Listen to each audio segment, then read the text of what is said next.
Welcome to DAExMachiNation. Join us as we explore the mysteries of this world. Cryptids, monsters, macabre tales, and horror stories abound.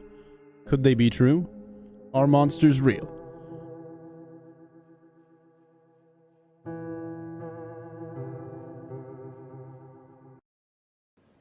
Good evening, folks, and thank you all for joining us on another edition of DAExMachiNation.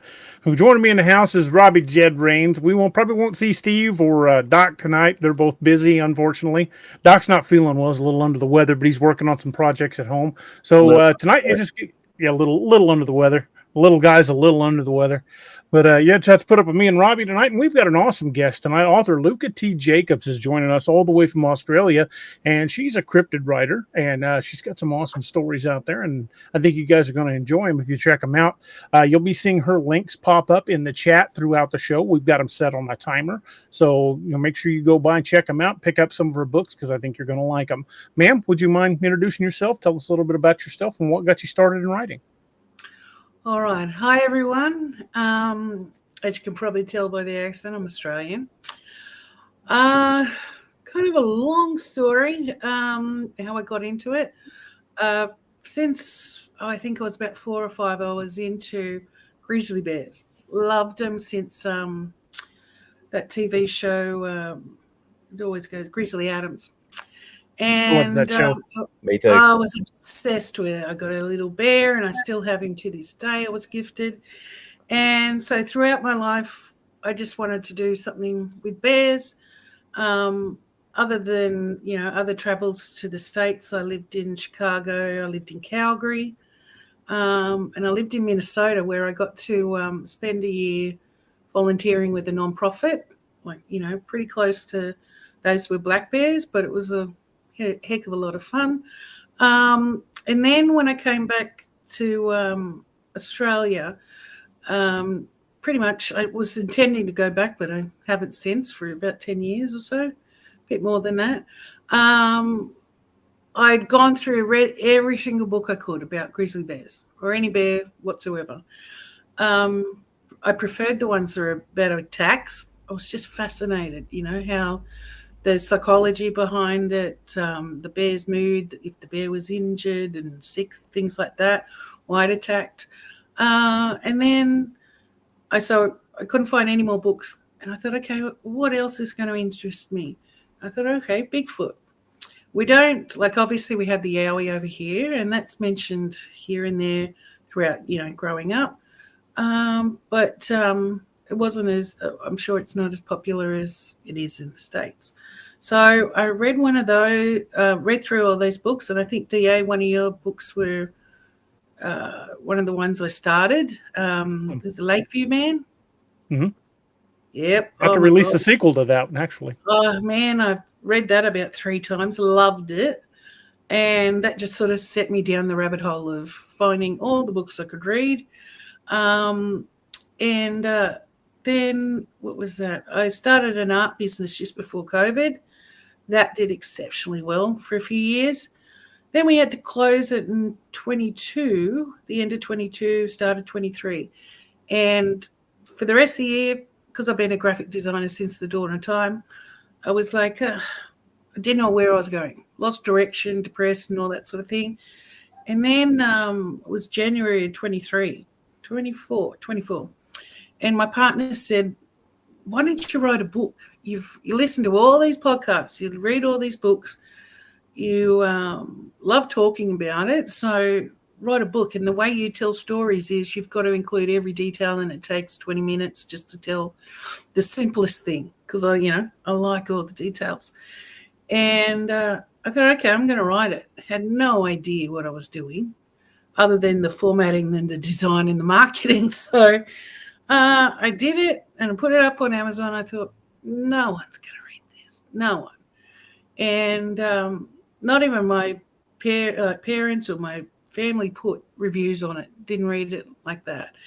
And then I got my first review and it was good. It was like, oh, okay, I fooled someone.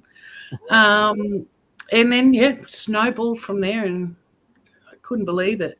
And so then I was like, okay, people are interested. They want to, they've mentioned, let's see another book. And I go, okay. And it just rolled from there. And I think, 10 books later or some crazy thing, because I started doing it full time. So, that gives me a lot more time just to, pay attention to it and write it and market and all that sort of lovely stuff. So that's pretty much how I got into it. I jumped from grizzly bears to Sasquatch and dogman. Marketing is my least favorite part. I hate marketing. It usually is of authors. Yeah. I'm not good at it, but it has to be done. I know it's part of the parcel, and I did a lot of research. I like doing research on whatever I'm doing, and it said, yeah, you've got to treat it like a business in a sense if you actually want to make money out of it. Right. And it's all good, just like Field of Dreams. You build it and they will come. Not so much. You can put the best book out there that's ever been written, and unless you market it, no one's going to know about it. So exactly. That takes up a lot of time to do, but given my background, I enjoy it and I somewhat know what I'm doing. So, and I love interacting with the readers. They're just so enthusiastic about it, and I'm like, I still pinch myself. It's crazy, it's insane, but no, I'm enjoying it. Definitely. As Stephen King once said, it took him 15 years to become an overnight success. I don't doubt that many, successful people, I guess, like Bezos with Amazon, starting from the garage and all that, it didn't happen overnight. And I'm sure he had a lot of failures, and I've certainly had a lot of failures too. But, once I start something, I'm focused on it and I just run with it. And if people keep reading them, liking them, then I'll keep doing it. Yeah. Exactly. But I remember the first time I came across Dogman, because as a kid, I was fascinated, same with sharks, Robbie, fascinated by them. Watch all the documentaries you can. But heck, if I'm going in the ocean, no way, with the big great whites that could be there. So, I was just fascinated with werewolves, but they were the thing. I could watch any other horror movie, but the werewolves scared the crap out of me. And then I think I was reading a Bigfoot Encounters book, and someone mentioned that they saw a wolf-like creature standing on two legs. And I was like, it sounds like a werewolf. But it got me interested enough to, start downloading the Dogman ones. And there wasn't as many as the Bigfoot. So I just ran with that, and people seemed to like the Dogman ones I wrote more so than the Bigfoot. So I was like, all right, I'm going to write about something that, scares the crap out of me. So that's the way it is. They like it. I'm happy with that. If you write something that genuinely scares you, the readers are going to love it. I know. Like I write, I think I got some question a while back, and it got me thinking that, I write, like the stories I write and the incidents in there, like an encounter, if I write an encounter, it's what would scare me. Like if I was walking through the forest or something, if I was sitting at home reading a book and it's all quiet and something looks in the window, that would terrify me. So particularly, we don't have guns, so I'm stuffed.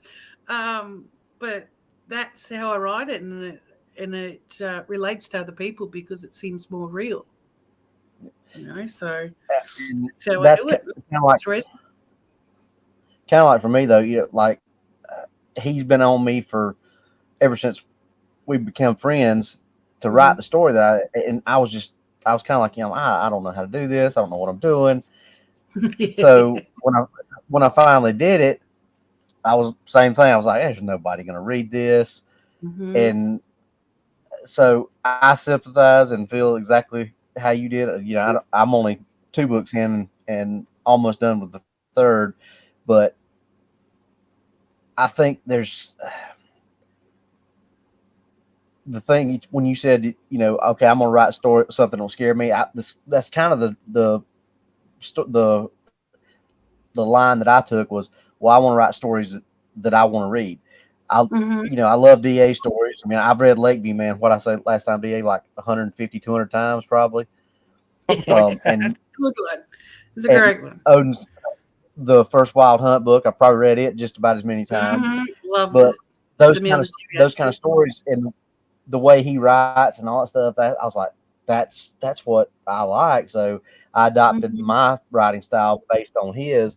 But it's like you said, you were writing stuff that scared you, and there's an audience for that. I'm writing stories that are stories that I would like to read, or as a reader. And I think everybody's got to find their comfort niche zone. and their Yeah, because there's more than enough people out there that like these kind of stories that we can Mrs. Moon wanted to know if there are Dogman sightings in Australia. Oh yeah, there's one. There's quite a couple I've heard of. There's been one that it's actually on. If you search for it on YouTube, it was only about about an hour from me, maybe 40 minutes drive. And he took a photo, and it's probably it looks pretty legit. If it is legit, it's probably a very good photo of one that obviously there's not many good photos out there of a dog man, but he was kayaking, and he sort of followed. He had heard things in the forest along the side of the river, and he took a photo, and he didn't think he couldn't see anything then, but when he went home and looked at it, it's a clear outline of the ears and whatnot. That was relatively recent, like a year ago, I'd say now. But there's been ones particularly up in Queensland. There's a particular area there, sort of rainforesty as well, but it's all populated.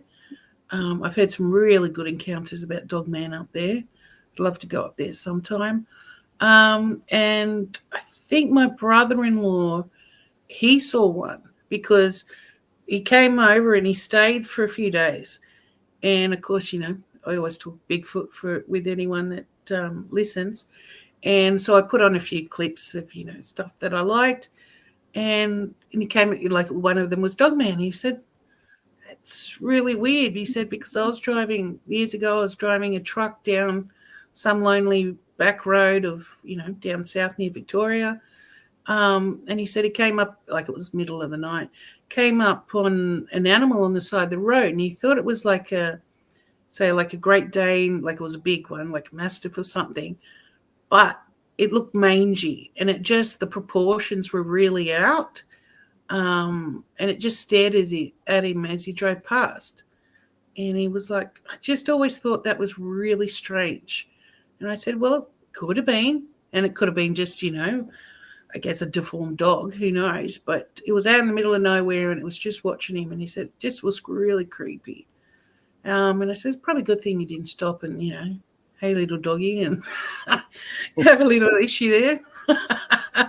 But no, there's plenty of sightings of them here. Not as much as over there. Same with, Bigfoot, Yowie, or whichever. Much more prominent over there. And that's why I guess I've written one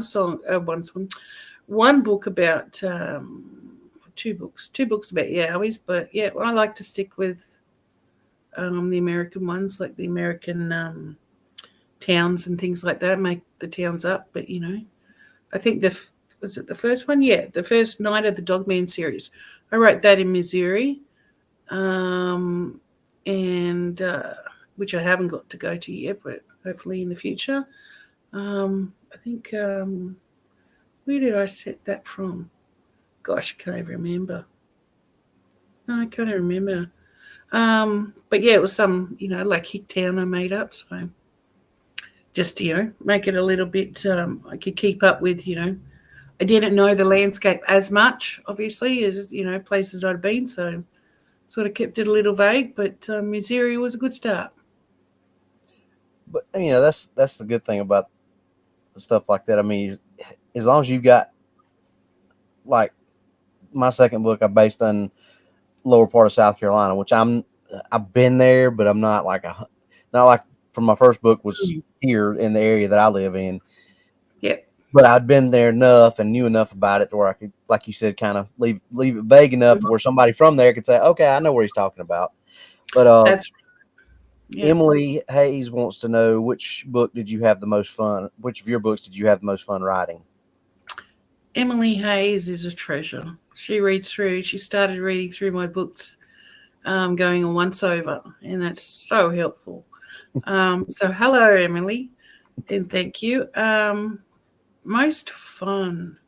I'd probably say the first of the Forest of the Sasquatch ones. Mainly just because it was, I don't know, and you guys may agree with this. I'm just looking at that comment that just came up. I get easily distracted. Sorry, guys. It like some just flow out of me. Like I'll get the idea and it just easy writing, straight away, done in a couple of weeks or whatever, because I've got all the time in the world. Others, like the Nicole Beretti series, people love her. She kicks butt, but they always just seem to be a little bit harder to write and keep the flow going. And yeah, I just found that the Forest of the Sasquatch, the first one, just came out like that. So fun in terms of, I guess I didn't have to work as hard. And I like the story, but I just kept it pretty simple and ran with it. So yeah, definitely A lot that of people fail to understand just how much work writing is. I It's think insane, yeah. Hemingway said it best. In order to write a novel, all you have to do is sit down at the typewriter and bleed.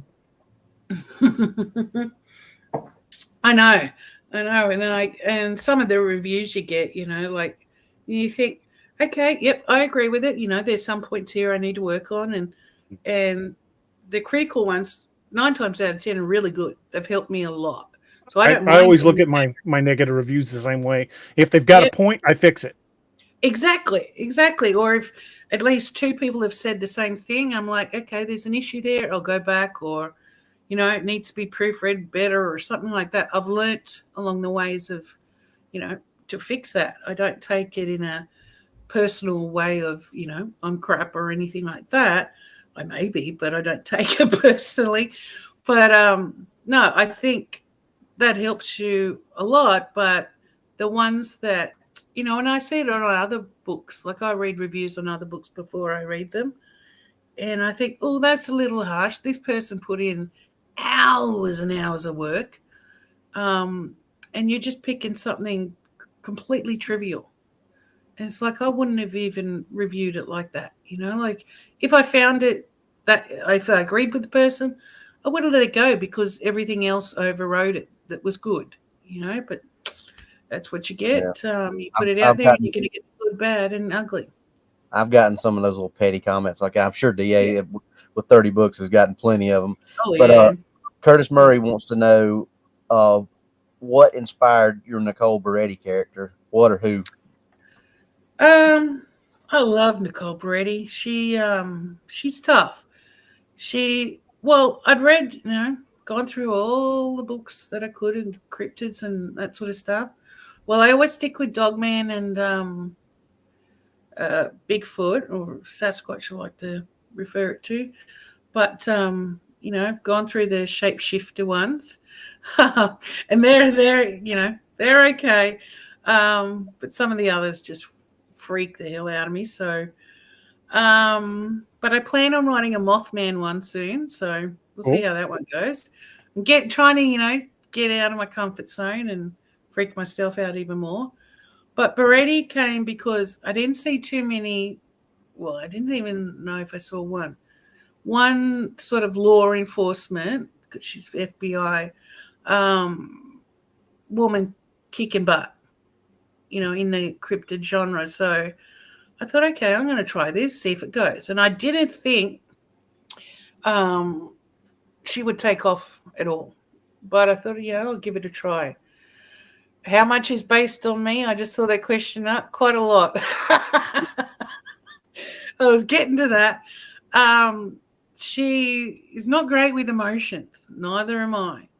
And I tried to build that off of, what she would think in a situation, or what I'd think in a situation, and how much I would give away personally and things like that, and brought that into the character. I mean, she looks much more kick-ass than I do, but hey, that's what we can do when we're making make-believe on the books and stuff. We can Absolutely. make her out to look as good as possible. But no, and I always wanted to go into law enforcement, but I wanted either to get, like back in the day, get into something criminal related on the good side of it. Even into a morgue. I just found that fascinating. I used to read, what's her name? Her last name's Cornwall. And she was an anthropologist. Was an anthropologist? Studying her bones and things like that. And she could tell, what happened to someone that died, 15 years ago, just looking at the bones and studying them.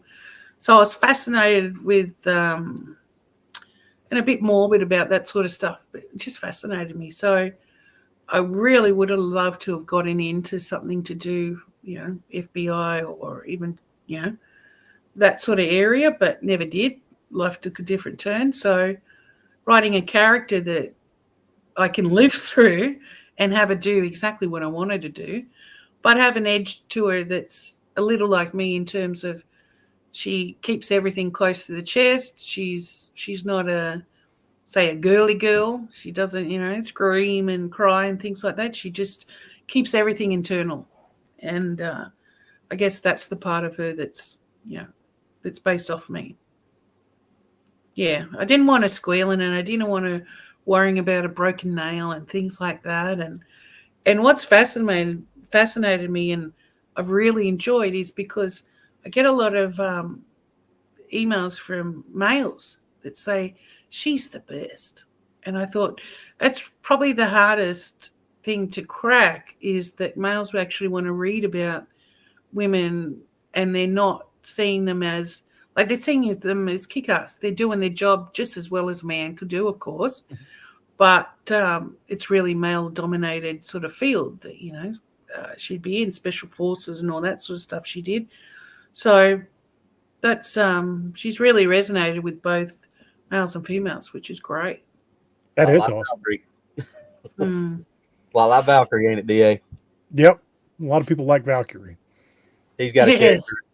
Yes. Yeah. Yep. She's Yep. snipers are predominantly males, and Valkyrie's probably one of the top in the world, and she's a badass too. Yep. I loved and I think maybe now that you say her name, it just pops back into my head. I remember reading it. And I just really enjoyed it, just to see, obviously female, to see someone kick ass that was female. They can do that. Obviously these males, males can do things that we can't and vice versa, but it was just good to see, the one that sort of led it. And her sidekick is obviously male. But just that balance, of her leading, and he leads sometimes too. But no, she's doing well, and I think she's the most popular of them, of my books. People always want to see her. But as I said before, she's the hardest to write. So, of course, Like just makes me well-written work. characters. I don't What's care that, for I don't care if it's a male or a female. I like well-written characters that have depth, that behave like people behave. Yeah. And to me, those are the most memorable characters, the ones you can see elements of yourself in. And I try to do that even with minor characters. I try to give them personalities all their own. And sometimes that works out well, and then other times you have characters that just frustrate you because they kind of take on a life of their own. And I know. Yeah. I've got a few characters that have just done that over the years, that just they just do their own thing. I mean, I'll be writing a scene and I'll stop and go, where the hell did that come from? I've done that before, and even just like minor characters, sometimes you've just got to put in one that is going to be annoying, because there's always some stupid idiot in a story, right? Well, sometimes. And it will frustrate me too, and then I'll get a review that's saying, I really didn't like so-and-so. I was like, you weren't supposed to. There's always some idiot, that you're yelling at, going, why would you do that?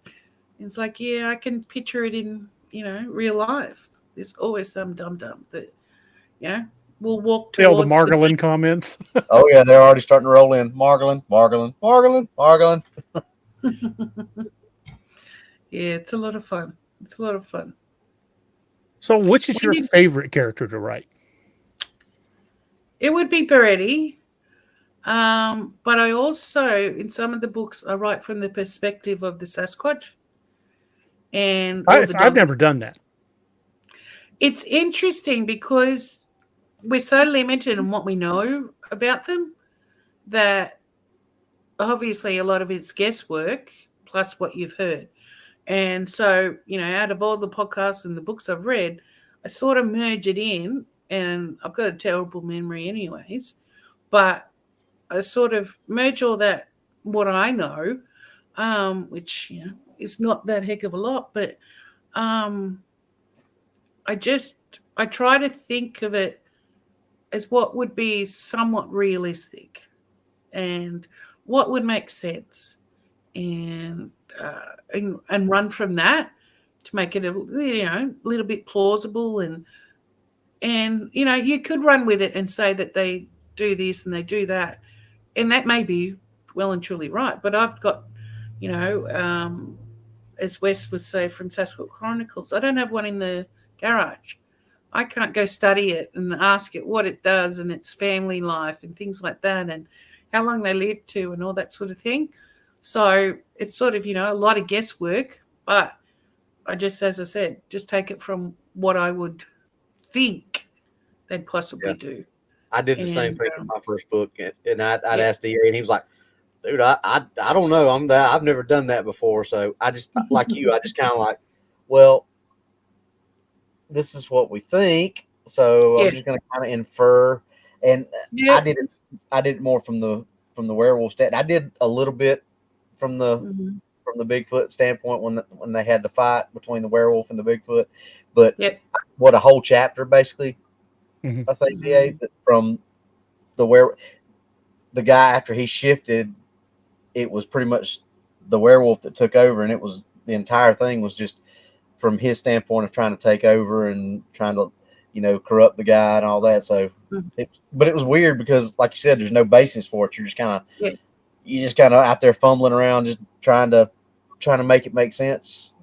So makes sense, and with a hint of obviously, there's that balance of reality and what we already know, and just going, okay, this is plausible. It's somewhat fantasy too, but and I did the from the Dogman's perspective, and from what I know, they're more cunning than a Sasquatch and things like that. So I ran with that kind of angle to it, that it was more sinister, that it was more sneaky and things like that. So what thoughts is it going to have in its head when, it's sneaking up on someone, as opposed to what a Sasquatch would have in their head?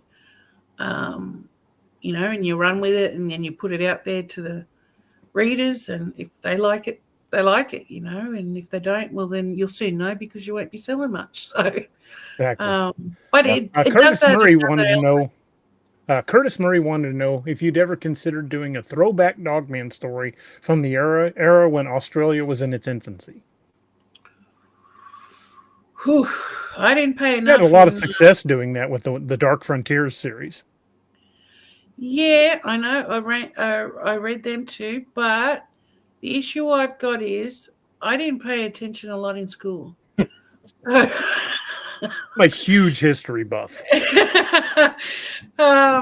that wasn't evident by his books, I'd have to do a lot of research, and particularly, on dates and things to make sure it's accurate enough to do that. I think I probably know more about American history than I do Australian. Just because try to even use like period slang. Right, even just things like that would have made sense back then and is accurate. It would take a lot more research. So I never say never. So maybe down the track, absolutely. Because it is fascinating. Where did they come from? Were they always here? Same with Dogman in the States. There's so many people. The argument of were they created by the government, or were they always here? Because the Native Americans all their talk is, they've always been here and all that sort of thing. So, okay, well, obviously we've got Aborigines here that were here first. Did they know about it? But and they do speak a lot about the Yowies and things like that. So I haven't really delved into it. So that's a really interesting question, and it's going to get me thinking. I'd have to dig deep for that one, which is good. Well, how I came up with my Dark Frontier series is I'd been doing research into an incident that happened during the Civil War at the Battle of Chickamauga, and there was a sighting report from both sides of the battle, from both Union and Confederate forces, of what they called Old Green Eyes, which they believed was a type of Bigfoot that was coming out on the battlefield and carrying people off. And I thought, oh, how would they fight something like that back in the Civil War? Because the weapons technology was so bad. And I got to thinking about it. And then I created the character of Declan Kane. And I was like, okay, here we go. And of course, Robbie and Doc were all over it. They're like, oh, you got to do a Western. And I'm like, okay, I'll give it a shot. And I didn't know how the first Western would go. I mean, I was putting in old Civil War slang, how, Declan refers to, former Union soldiers as mudsills and stuff like that. I was throwing in as much actual historical data as I could to build that fictional story on. And Declan has rapidly become one of my favorite characters. I think in that terms that people are going to resonate more because you did that. You took the time and you added in things that, how people spoke. People see straight through it if it doesn't feel authentic. I also purchased some cap and ball guns. I've got a remake of a Confederate gun, Griswold and Gunnarsson, the cap and ball pistol. I've got a cap and ball rifle, and I took them out to the range, and I studied how hard it was to reload one and how slow it was to reload one. And I do this thing when I do a fight scene. I will write down everybody that's involved on different pieces of paper. And every time somebody expends around, like say, Margolin fires 3 times, I'll put three little tick marks next to his name. And then whoever else is engaging, because I want to make sure I know exactly when they're supposed to run out of ammo. So it looks like crime scene stuff when I'm writing a fight scene, because I've got notes all over the place and notes doing everywhere. all kinds of crazy stuff. Yep. That sounds pretty cool. Yeah, and as I said, people are going to appreciate that because they'll pick you up in the reviews, or they'll notice people, especially, obviously that know guns. Well, it would have, he should have reloaded by now, and that doesn't make sense. And this guy knows nothing, sort of thing. They'll find you, and they'll tell you. So yeah, the more authentic and the more realistic, they'll love it even more, and it'll keep them engaged more too. So that's what I found. And I've always, Robbie and I were just discussing this before you joined us. I've always seen writing a book is like building a house. All the little details, the little real world details, are the foundation that story rests on. And if you get those little details wrong, the house doesn't stand well. But if you get all of those little details right, readers will forgive a lot of really weird stuff that happens in the story, as long as the real world details are correct. That's right, and it actually brings up a good point, because Australia is very different when it comes to firearms. Back, I don't know, it'd be 30 years ago now, where they had that thing after the Port Arthur massacre where everyone had to send in there or hand them in their shotguns and rifles and all that, unless, like, you can get a license here, but like I could, and I'm wanting to, but it's much harder. You've got to have your checks and things like that and wait forever. But in terms of knowing weapons, given I've never had them in my hands, I try to do as much research, and I watch the videos and things like that, and I've tried asking on forums. No. They tell me to do my own research, so I gave that up. And I'm like, I'm trying to do my own research and ask people that are hunters and things like that.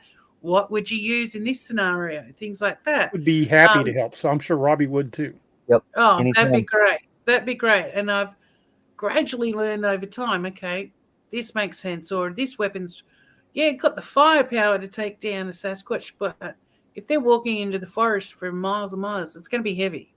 So I've got to think of that, and that's been a really big learning curve, because that would be a couple of the reviews in the first book was, well, they only had these such and such rifles on them. They're hunters; they would have had this. So I researched it, and went back and changed. Something that a lot of folks don't take into account is every game animal on the face of North America, including grizzly bears and buffalo, have been brought down with a little 22. I'm not saying how many rounds it took, but every game animal has been brought down with a 22. Well, some of them are just really, they get really angry. Oh, this author mustn't know their guns. I would have had such and such, and they'll list all the types of guns. But, if I went and researched them, someone will argue, no, you don't need that one, and this one's better. And it's like gets confusing for someone that hasn't grown up with them. And that's the thing. There's going to be people that, if you got one particular weapons platform that you like, and DA will tell you, he adopted one platform, and there's always people that like, well, this would have been better because of this and this and this and that. You're never going to make everybody happy. You just got to just find what makes you happy, and the people that like it will like it, and the people that won't. And we'll tell you about it. Oh. But I found out just through this that my favorite weapon was the it's not the flamethrower, although that's pretty cool. I love that. Is the grenade launcher. Someone, I think I got a comment saying, you've got to blow things up more. I was like, all right, looks cool in the movies. So I started. As cool as grenade launchers were, somebody back in the mid-'60s thought it would be a great idea to build a belt-fed automatic grenade launcher. The Mark 19 grenade launcher, or as we like to call it, the Yeetus Deletus, that thing's a beast, and it'll take out a grid square pretty fast. And I love watching the videos of them. And I was like, yeah, that would cut through a Sasquatch. It's just, it cracks me up. It'll deforest an area if you're not careful. Right. Well, take out the forest too. But no, so that's brought another element into just me learning things. More is curious. I'm always asking. So, and I always had that fascination with weapons. So it's been good in that element as well to, hey, I'm learning something new. And, you can never stop learning. So I've really enjoyed that. You make your mistakes and you get told about it, and that's fine. Just learn from it, move on to the next book. And, obviously, if they're going after the Sasquatch and the big animals, I started, I think, putting into Google what sort of rifles or whatever would you need to hunt a grizzly, preferably Alaska. Obviously, they're bigger up there. And then went from there. Okay, if it's killing a grizzly, it's got a good chance of killing a Sasquatch to some degree. So, and I learned the 22 rifles are mainly for deer, aren't they? And small game. If I was going to put food on the table, I wouldn't take a 22 deer hunting. In theory, you could kill one if you hit it right, but I would take something a little heavier caliber, 223. When I go deer hunting, I take a British 303, an old Enfield 303, because that'll put it down and make sure it stays there. Yeah, that's what I'd rather, put it out of its misery straight away, obviously. But yeah, it's just my partner's, he used to go hunting back in the day when he was younger, deer and, wild pigs or whatever we got here. And deer's a pest and all that. Obviously, I won't do it. I couldn't do it. I'm not built for that. But no, he's helped a lot too. So, but in the future, I'll definitely reach out and ask. Okay, does this gun make sense? And you'd be like, hell no, whatever. Don't go into the forest with that. When I was first getting started as a writer, I would reach out to other writers and ask advice.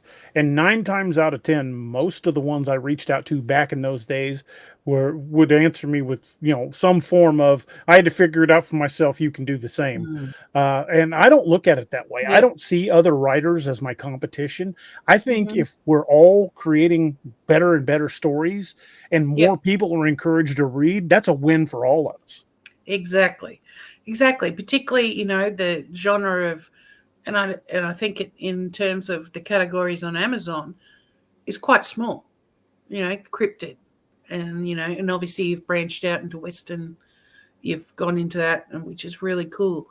So you're bordering both of those on genres, but no, I had a author who writes Bigfoot ones as well, and just cryptids really, and he asked me to design his cover design. I was like, awesome.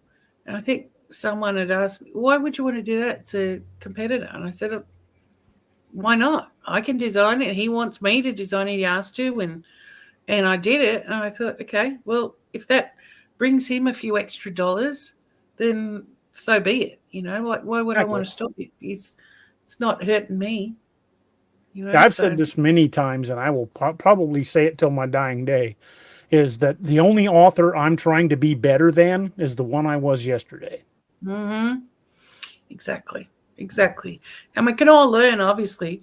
I've learned a lot of you, particularly, DA, that I'll take, from what my perspective is on reading your books. And obviously, if, Robbie reading your books, he's going to take something slightly different. It's just, our personalities.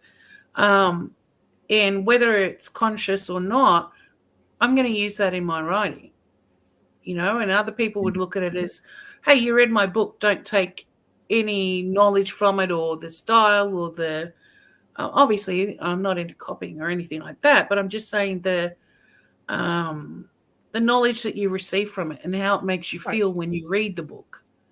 Right. And DA, he went out, was doing the cryptids, and then he thought about doing it with the Civil War. So it goes into the Western genre as well. Well, I think that's a smart move. So why don't I sort of branch out into another area as well? Because it obviously worked for him, So I take it as, if someone can learn off me, great. If I can help them, great. Because, every day we see things that we recognize and we keep in our heads without even knowing it. We're influenced by it. So, not everything is original. So, I think it's good. I took a writing course in college, and they said there's really only like 7 basic storylines in all of literature, and everything else from beyond that is just variation in character and story. That's quite interesting, actually. Yeah. I remember, it's quite similar to when I was doing graphic design. I went through a period back then, it was like 2010, and I'd, write all my content and all that for the site, the website and all that sort of thing. And I had people started taking my designs and lifting the words, literally copy and paste. And at first I was annoyed. But then I thought, okay, if they're taking design inspiration from my stuff, then obviously they like it and they think it's good. But whether I was aware of it or not, I got that design inspiration from somewhere else as well, whether it was a TV commercial or something I saw 10 years ago. It's in my head. And I thought, yeah, that worked. And I used it. Doing it intentionally and copying other people's stuff, well, he'll know. But, yeah, I think we can all be influenced and use it to our benefit. Definitely. Absolutely. I've often been a big proponent of the fact that, well, I believe it's a fact. Some people might agree or disagree, but I think as authors, literally everything we do in life is research for a book, because you draw on those experiences to write believable scenes. Whether you saw it in a movie or read it in a book or experienced it yourself, every scene you write, you're drawing on those experiences to make that as realistic as possible. I found that after I started writing, I'll go back to when I was a graphic designer, I looked at things through that field, like that creative side. So if I saw, even if it was a McDonald's advertisement, I looked at it and I looked at it from, okay, well, that's not straight. And I really wouldn't have used that image, or things I pick up from commercials that anyone else, like your average Joe, wouldn't. Like the colors they used, and does that clash a little, that sort of thing. And it can be quite annoying sometimes because you're not just looking at it, blankly and on that surface.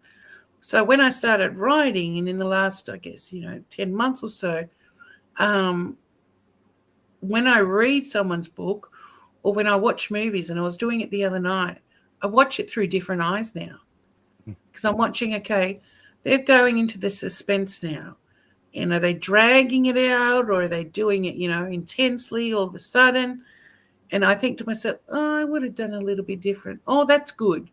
Or, things like that. So it's opened a completely different world of how I view things. Movies or anything, or as I said, other books. It's been really cool in that aspect. Definitely. Really enjoyed that. I'm same way. I've started watching and reading things totally different than before.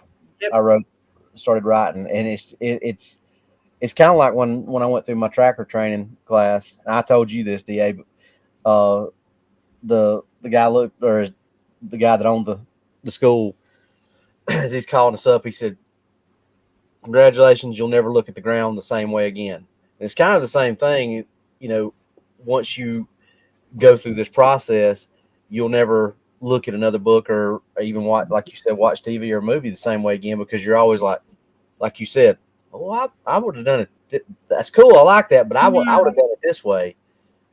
And do it a lot. Maybe that was something that we all did before and just didn't really realize we were doing it. That's right. Now it's more prevalent, and you're just like, okay, now I know why I was so critical of stuff like this before. Mm-hmm. Yeah, and I think my partner, to some degrees, gets a little annoyed if I'm in the mood to voice it. Like I like to watch movies, but I'm not the one that comments every scene or whatever like that. You're there to watch the movie, sort of thing. But I'll blurt out every now and again, that's not realistic. That character wouldn't have done that. And I catch myself thinking, who the hell are you to say that? But, I do it, and sometimes I'm probably right, and other times, no, he was right. That screenwriter was right to do that, or things like that. No, it's quite interesting now. Lori Gibbs wanted to know, so just throwing something out there, what do you believe Bigfoot is? A cryptid, Neanderthal, spirit, or animal? Lord knows I don't know. I probably subscribe to the early human offshoot, something along there. Given that DNA was it proven or found to be half human? Yeah, have one human, one human parent, and then something in some cases unknown. Yeah. So my thinking is along those lines. I'm fascinated that a lot of the encounters say that they look like apes. I don't think they'd be full ape or whatever like that, but it's got to be something there to make them look, not every encounter, but so many of them. Oh, it looked more ape than it looked human, or it looked Native American, or whichever it is. I find it's got to be something in there, but if it's, I think that would have come up. If it was apish, then it would come up in the DNA. Obviously, they'd have that in the database. But in terms of I call it hoopla, of being interdimensional and things like that, heck, it's possible. What would I know? But I don't, when I'm writing about it, I don't delve into that area because it's just sort of, it's a little out there for my thinking. Do I think it's alien? No. Do I believe in aliens? Heck yeah, of course we don't know everything. But yeah, I'd probably say an offshoot of an early human. If had to take a stab in the dark. If I ever see one, I'll ask them what they are. But until then, Greg Sample says, in that same regard, where do you think Dogman came from? Oh, I think that's more sinister. And Greg, I included. It's funny. I included Greg as a character in the last book I did for Forest of the Sasquatch. I asked readers if they wanted to be a character in the book. I thought, okay, this is different. So I got a bunch of emails saying, yep, I'd love it, and I don't mind if you kill me off. And I had hard time riding them and not trying to kill everyone off, which would usually be in a Sasquatch massacre.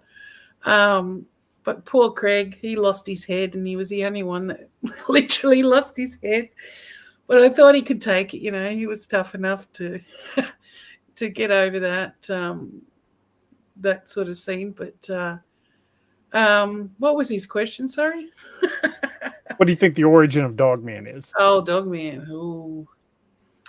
Well, if the native folk speak of them, and then you've got, the depictions, and I never can remember the actual name of it, back to Egypt times. The Anubis and Weppelwet. Yeah, it's got to come from there, because why else, it's not like they had Google back in the day.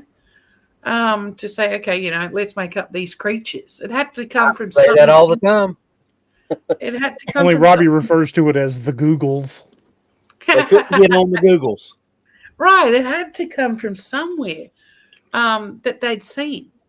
And it wouldn't have come just from their dreams, because it was different. We've got it with the Aboriginal markings on the caves from hundreds of years ago. So it's not like, our Aboriginals called up Egyptian time and said, hey, let's put these depictions of a standing upright wolf on our cave walls. So I say that about the Inca stones all the time. How in the world could they carve something that looks like a Stegosaurus or a Tyrannosaurus Rex on a piece of stone that's 4,000 years old, because they couldn't get on the Googles and see what does a T-Rex look like?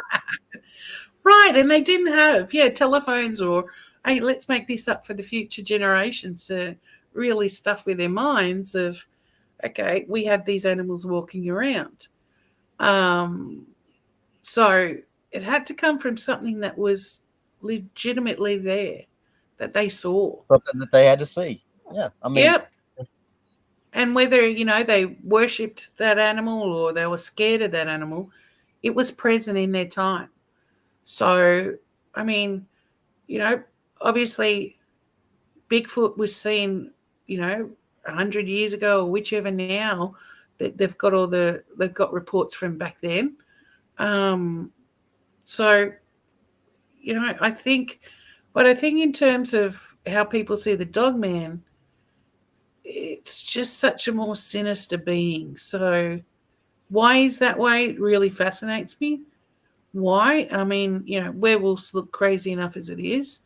They're freaky enough. But if I put my money on it, I'd say Dogman, or a version of that, was from back in those times. And, it might have evolved a little bit, as you do, but I think, going back a while.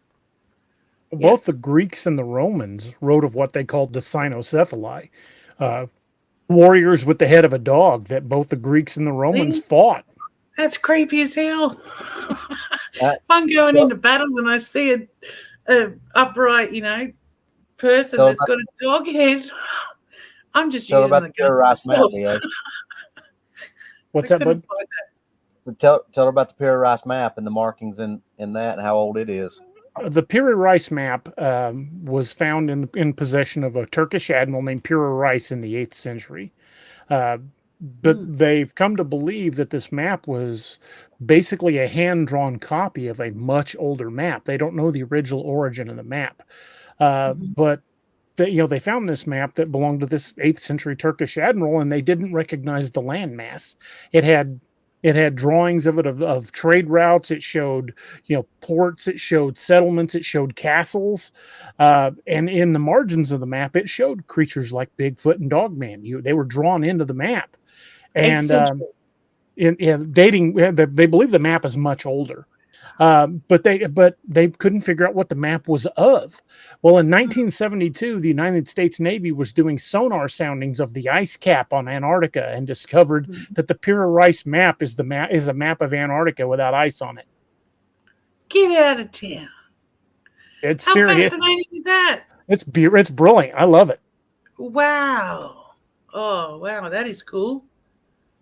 But just goes to show we don't we don't know enough of, even back to the 8th century. Like, how else would they have done that? Exactly. Then, He had to get the map somewhere. exactly. It's Because in not the coming 8th up century, with Antarctica was covered in ice. that is fascinating. I hadn't heard about that one. It's It's really interesting. It's spelled Pirireis, Pirireis, 2 words. How did you come across that? About years ago when I was in college, somebody mentioned it to me, and I didn't think too much about it.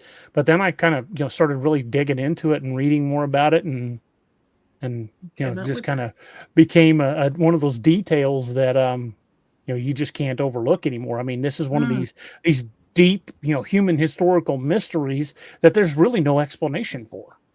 No, that really is. I'm going to look into that because that sort of thing fascinates me. That they've got no answer for it, but obviously there is an answer. We're just not capable of coming up with it. Obviously, I'm old, but I'm not that old, so I wasn't around then. But no, that's pretty cool. I like that idea. I like that. Lori Gibbs says, "Do you believe Dogman is out to kill?" I think he's out for mischief. I don't think he's out there just. I think in a lot of terms, and the amount of podcasts I've listened to, he's out there to terrify. Whether he's got the intention of, I'm going to eat you or I'm going to kill you and just leave your body there, I don't think he's got a good heart. Put it that way. Where I think you can come across Sasquatch, and this is just my thinking, that are good, that are just want to be left alone, do their own thing. And it's pretty much in the sense of people. You're going to come across people that, okay, you might have found them in a bad mood that day, but generally speaking, they're a good person. And you could come across a Sasquatch in a bad mood. But in terms of Dogman, I don't think he's out there for good. I think he's out there to terrify. And he has some sort of, I don't think a Sasquatch has, it's just my thinking, but self-awareness as much as a Dogman does. In terms of the Dogman knows he looks creepy. The Dogman knows that when he bares his teeth, he's looking, someone's going to wet their pants. And he plays on that. And he plays on, you've heard people saying that they smirked and things like that. You've got to have some self-awareness that smirk is going to do something to that person that's looking at it, right? Just like, if we were in a fight and we thought our opponent was weak, we'd be like, smirking and going, here, you got nothing on me, boy. But this Dogman seems to know that. So, and you don't hear too many where they're saying the Sasquatch was just, sort of playing with me a little bit more. I think the Dogman does that much more. So I just don't think he's got a... I think they're alpha predators. And exactly. Much like any other alpha predator, they're opportunistic. I think if you present yourself as a meal, you're going to get treated like one. Exactly. Whereas I think, as I'm going on, just the encounters, I think Sasquatch will weigh up its options a little bit more. And it might have that sort of intelligence above the Dogman in terms of, I don't have to kill. If I'm going to kill, I'm doing it because, a human's hurt me before or something along those lines. Whereas a Dogman's just, I've just got a little bit of evil in me. And so if I come across you, well, I'm going to ruin your day kind of thing. That's how I see Dogman, that there's not a lot of, say, walking up to a Sasquatch, you probably got a better chance of making the situation calm. Like I'm backing out and, okay, you go your way, I'll go mine. Whereas I don't think you could reason with a Dogman. I think it's all situational. I think if you catch one in the wrong mood, even a Bigfoot, if you catch it in the wrong mood or you walk up on its kids, you're probably not walking away from it. Or if you take a shot at one, I think you're probably not walking away from it unless I you're would, yeah. lucky enough to put it down. Yeah. And if you take the shot, I'm a firm believer if you take the shot, you harm it, but you don't kill it. But, yep, that's going to enrage them more. Or even if you do kill it, it may not be alone. And that's the other thing. They're rarely alone, aren't they? So even if I was, going for a stroll in the forest and I saw one and it was pretty angry with me, if I had a gun, I'd feel safer. But at the same time, it would be the absolute last resort of shooting it because I would be worried about, hey, I may have a good shot and kill it, but his friend or his cousin over here is going to get me anyway. So I'm as good as dead. That's exactly how we look at it. We go on outings. We go armed, but our intention is not to kill one. It's to get one on camera. Mm-hmm. Mm-hmm. But it's always to get out if we have to. Right. I don't know how you go out in the dark. Didn't you go out to LBL recently and you're going out in the dark? LBL was a few years ago. 3 years ago we did LBL. But we've done some expeditions here in Missouri. Actually, one to a place called Combs Ferry that used to be a campground decades ago, and it's bulldozed off. You can't drive into it anymore. We went in by boat in the middle of the night. Oh, God. And when the boat dropped us off, once the boat dropped us off on land and backed away, that's when the activity kicked in. Once we were isolated, that's when things started getting hairy. Yeah, what was out there was like, they're suckers now. I've got them now. Nah, I would love to, and when I come back to the States, I wanted to find somewhere that I could do a sort of mini expedition, but I don't want to walk for 10 miles and go deep, deep, deep. But I could show you some places around here. Yeah, I'd just like to hear one if I could. Don't have to see it, but just to be in that sort of territory. And no doubt I probably have before from, living over there, but I wasn't aware of it at the time. But I just, I couldn't, my anxiety wouldn't allow me to go walking too far into the forest because I'd feel too vulnerable. Even with a big gun on my hip, I would. Did I hear you say you would like to hear one? Oh, hell yeah. Here we go. For real, I'd love to hear one. Like just we have a recording that we believe is a dog man that was recorded about 5-6 miles from where Robbie lives. Recorded on a Ring doorbell camera. And you would still you like to hear it? Hell yeah. All right, I will happily play it. I would freak out, Robbie. Don't you worry when you walk out your door, like Dogman could be around? Nah. When we've played this on the show before, people's pets freak out. Oh, God, no. You ready? Yep, go for it. Okie doke. Here we go.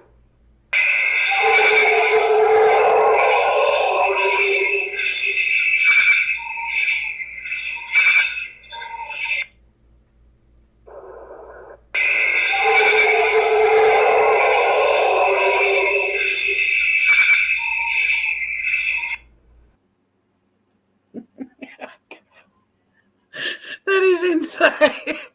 Oh, I would have lost front and back going to the bathroom. Oh, man. Yeah, that's what Doc refers to as a brown pants moment. Yeah. Oh, it would have gone through the pants. My God. Oh, I just can't. You're so calm about it, Robbie.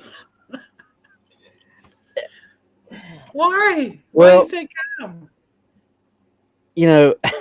I'm not the smartest when it comes to stuff. Ask DA. What? Spoon-centered cats just cleared the room in 3 seconds. They're smart. That's hilarious. I don't know. I used up all my fear during my childhood. I guess I'm just too stupid scared now. I remember when I went to one of my first trips over there. I stayed on Sanibel Island, the coast of Florida. Excuse me. And I was fascinated that people walked around and there was gators. And I couldn't get it in my head, wrap it around my head, that they would come out of their drive, like come out to the car, get in the car, and there was a gator just, meters away or whatever. And I was like, how do you live like this? And they're like, you're from Australia. You got deadly animals. And I was like, but I haven't got, an 8-foot gator just meters away from my car going to work in the morning. And there was a gator at the back of the subway. And, it just blew my mind how they just walk. I'll go for a walk and they see a gator and it's as normal as anything. It just blew my mind. So knowing there was a dog man in my neighborhood, I'm never coming out of my house. It's deliveries from now on. I hope he moving, but then again, probably follow me with my luck. But that sounded pretty damn good. How did you get that recording? Have you seen Rodney in the chat tonight, DA? Yeah, he's in the chat. Guy used to be he's my former chief at the department I still work at. He was in some group, which I'm in it now too, but he found it on, it's an upstate Sasquatch group, and whoever the guy's dad's Ring doorbell cameras one that caught it, and he put it on there. Just, hey, does anybody know what this is? So actually, and since then, lots of people have come forward and said, yeah, we hear that all the time coming from the woods behind the house. Yep. No way. Oh my gosh. So is it a wooded sort of subdivision or? Oh no, it's not a subdivision. It's out in the mountains. It's very rural. It's out in the woods. It's about 2 miles from my dad's house. Me and my buddy Johnny Sanchez is actually in the chat tonight. We went up there to my dad's. We couldn't get, the guy wouldn't let us come to his dad's house, or his dad wouldn't let us come. We tried to get down there. So the best thing we could do, I called my dad and he said, yeah, y'all can come up here. So me and Johnny went up there for about 2.5, 3 hours, I guess. Stood out there and played Predator Call. We did all kinds of stuff and see if we could get any response. Oh yeah, we were trying to. Come back to us. Well, why didn't you like bait it? And I'm like, well, I kind of like my dad. I didn't want to live bait or leave bait out there where my dad lived. Yeah. Oh my Lord. I'd be worried about when everyone went home and then it comes around. But people say people on that chat group, and Rodney can tell you if he's still on, that there was people saying, yeah, we hear stuff like that up in those hills and hollers all the time like that. That's kind of the basis from where, or that's not the basis, but that's where I pulled a lot of inspiration for book one, because it takes place in that area, and a lot of it was that call is actually, or that howl is actually pretty prominent feature in the book, wasn't it, DA? Yeah. I freak out at just coyote calls. So hearing that, I'd never be the same. I'd be straight into a straight jacket. Oh dear. But I guess you guys, you live with the coyote calls more than I would. But we're planning on playing that in some of the areas we're going into. Well, you never know what's coming back at it. Yeah. Get ready. Oh my Lord. She wants to know how dumb I am, DA. Tell her how dumb I am from last time. Well, Robbie my son has earned the official, my youngest son, Noah, has earned the nickname as the official Robbie Wrangler. He's the one that's got to grab Robbie and pull him back because Robbie will go wandering off. Why do you have the lack of fear? Probably 20 plus years in law enforcement running toward the stuff. You've probably come across worse humans than what's out in the woods sometimes, hey? So the last time we go to Moon Valley, we get up there, we get set up, and DA we've kind of theorized that a lot of wood knocks are not always wood on wood, that it's a tongue click. Oh, we lost her.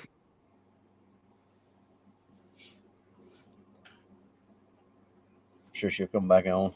There she is. There you are. Sorry about that. I closed a tab and it left me. No worries. Sorry, go on. Some damn satellites. She's back. Okay. Yeah. Am I back? Yeah, Yep. I'm back. Sorry. No worries. Now, Robbie, what Okay, are you cool. saying about Moon Valley? So we theorize that it's like a tongue click instead of wood on wood all the time. Sometimes it's wood on Yeah. wood, but sometimes we think it's a tongue click. And we theorize that because we think a lot of times they stay in caves, and we think it's a kind of a form of echolocation.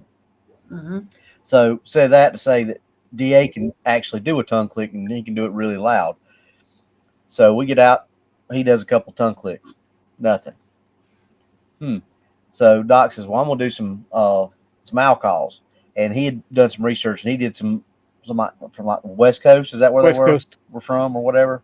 Yeah, owls that Yeah. weren't anywhere So he within does a couple 1,000 miles of us. Gosh. Nothing. So I said, "Well, I want to do some whoops." Do whoops, nothing. Well, DA kind of walks over beside me. I'm like, "I want to try something different." He goes, "What do you want to try?" And I'm like, "I want to try a wolf howl, but not to sound like an actual wolf. I want to kind of sound like maybe what a dog man would sound like." He said, Mhm. "Go for it." So I did it and tried to make it sound as much like that call as I could. God. The second that I finished, Mm. we get a reply exact mimic to Doc's owl call. Are you So, serious? again, non-native species. How far away was the howl? Not far. Oh my Yeah. Lord. And wasn't just a few minutes after that, we started catching them on thermal coming in on us. And we're talking Dogman. No, what we brought in we believe were Bigfoot. Because I think they were defending their territory. Oh hell no. I don't think they liked the wolf howl in their territory. And they didn't come in. I'm surprised they didn't come in and get you because of Well, they Yeah, tried. Doc was seeing two of them on thermal, so Robbie and I start heading up that way, and we got 40, 50 yards from where we were parked, and Doc was like, "Okay, I'm seeing him," telling us where he was seeing him because we had our lights out, and he tells us where to light up the area. He turns off the thermal, and we light up the area with our headlamps, and we see two of them duck back behind a tree as soon as we lit them my- up. And so turn the lights back off. Doc turns back on the thermal, and Robbie and I are getting closer. We're probably within 10 yards of the trees these things were behind, and we're just getting close, and just watching the area. And all of a sudden, Doc goes, fall back!" Because we had radios on. I'm like, "What do you mean?" He goes, "There's another one coming in behind you." Oh So no. I drew my pistol. Robbie draws his pistol, and we're walking backwards. He's watching the two that were behind the tree, and I'm watching the direction where the third one's coming in on us. And we're backing up, trying to get back to the vehicle as these things were closing in on us. And it was pretty terrifying. Oh my Lord. I don't know how I'd recover from that. And it's like on one hand, I'd love to do that.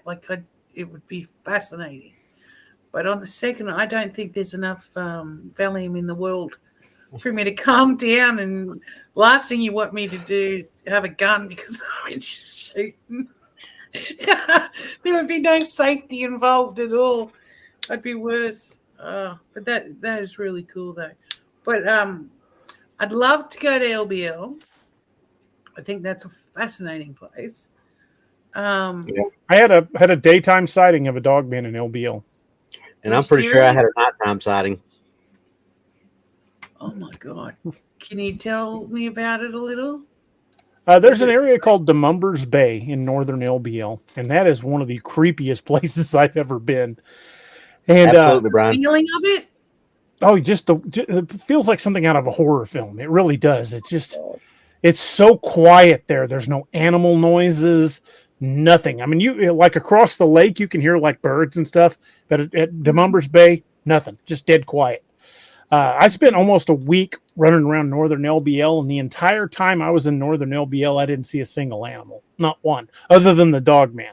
Not even roadkill, nothing. No squirrel or anything like that? Nope. Where we were at, just across the lake, staying in a little town called Grand Rivers, there were deer and everything where our cabin was. But we're seeing them constantly. But you cross that lake, cross that bridge over in LBL, nothing.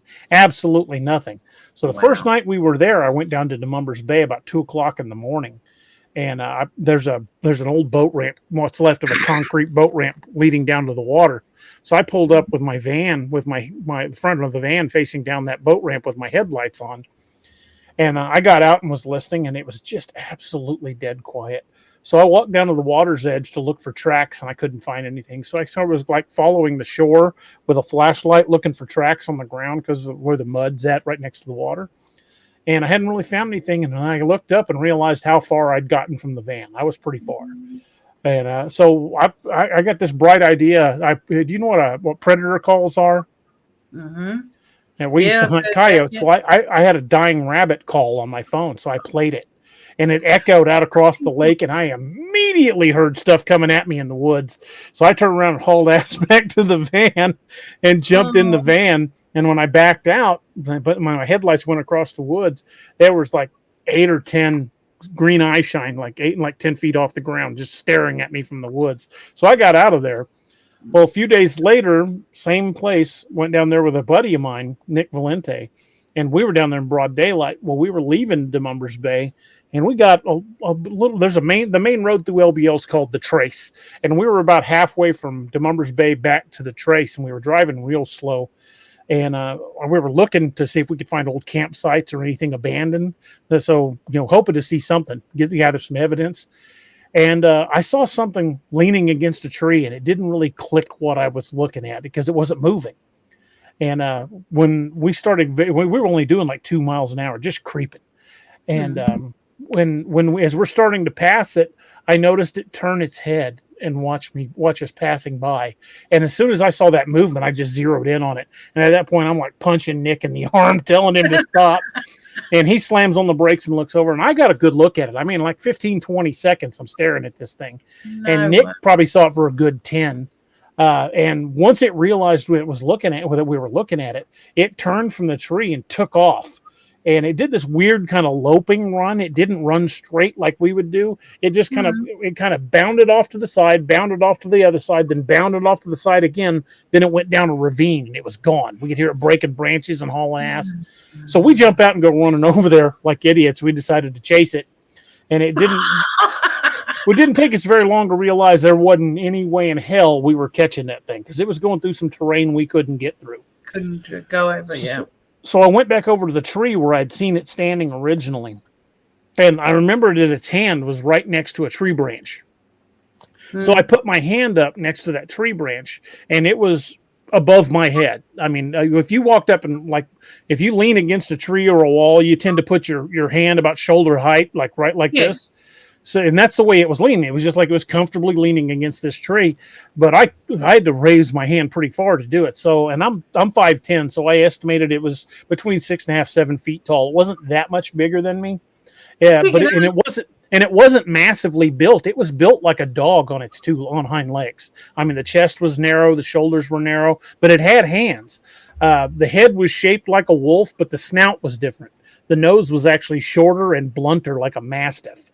And once it was completely black, absolutely jet black. And man, it was incredibly fast. We were hoping we could find some tracks to cast, but the leaf litter on the ground was so thick, all we could find was impressions. But we both got a real good look at it, broad daylight, and that was a butt puckering moment, I can tell you. But then you went and ran after it. Oh, absolutely, yeah. That's why we were there. We're idiots. I don't get. I told my wife about it later, and she says you were a moron. You're lucky you didn't get eight. That's what I'd say. Everybody in the chat wants you to show her the Joe Ball breakdown video. So we've scared her. Some of that, you've been going to Joe Bald. I've heard some of that. Watch the videos, yeah. Let me pull it up. I'll have to share it without audio because I don't have a copy ready to upload, and it's too big to upload, so I have to show it directly from YouTube. Let me find it.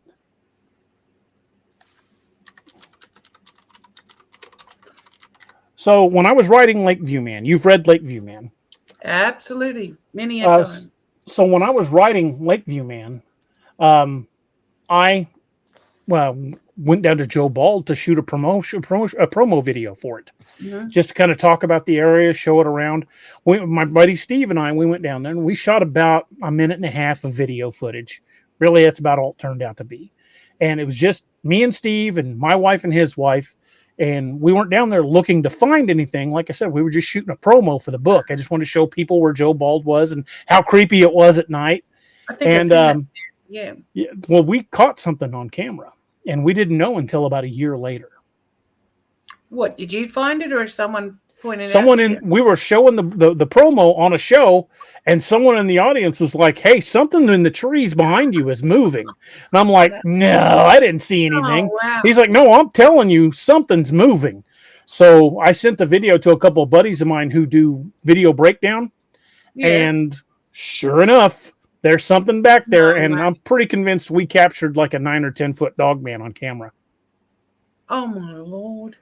I will bring the screen up and let it play.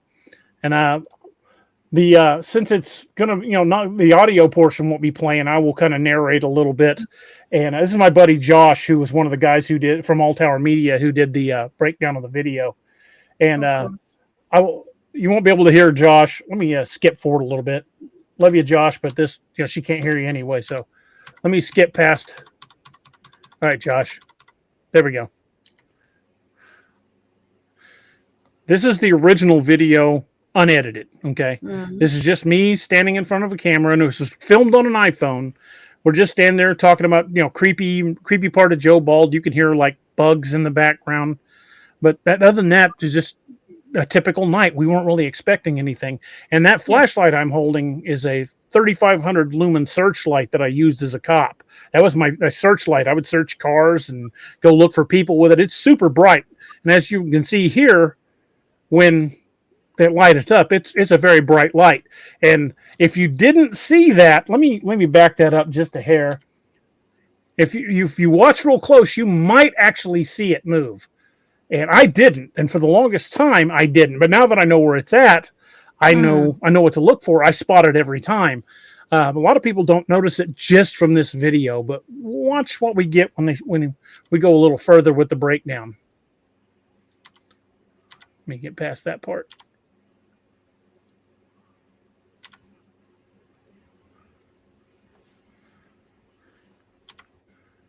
Come on. Where's it at? There we go. There we go.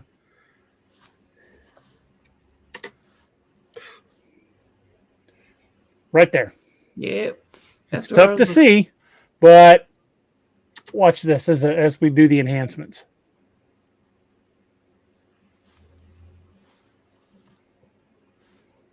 God, was so close.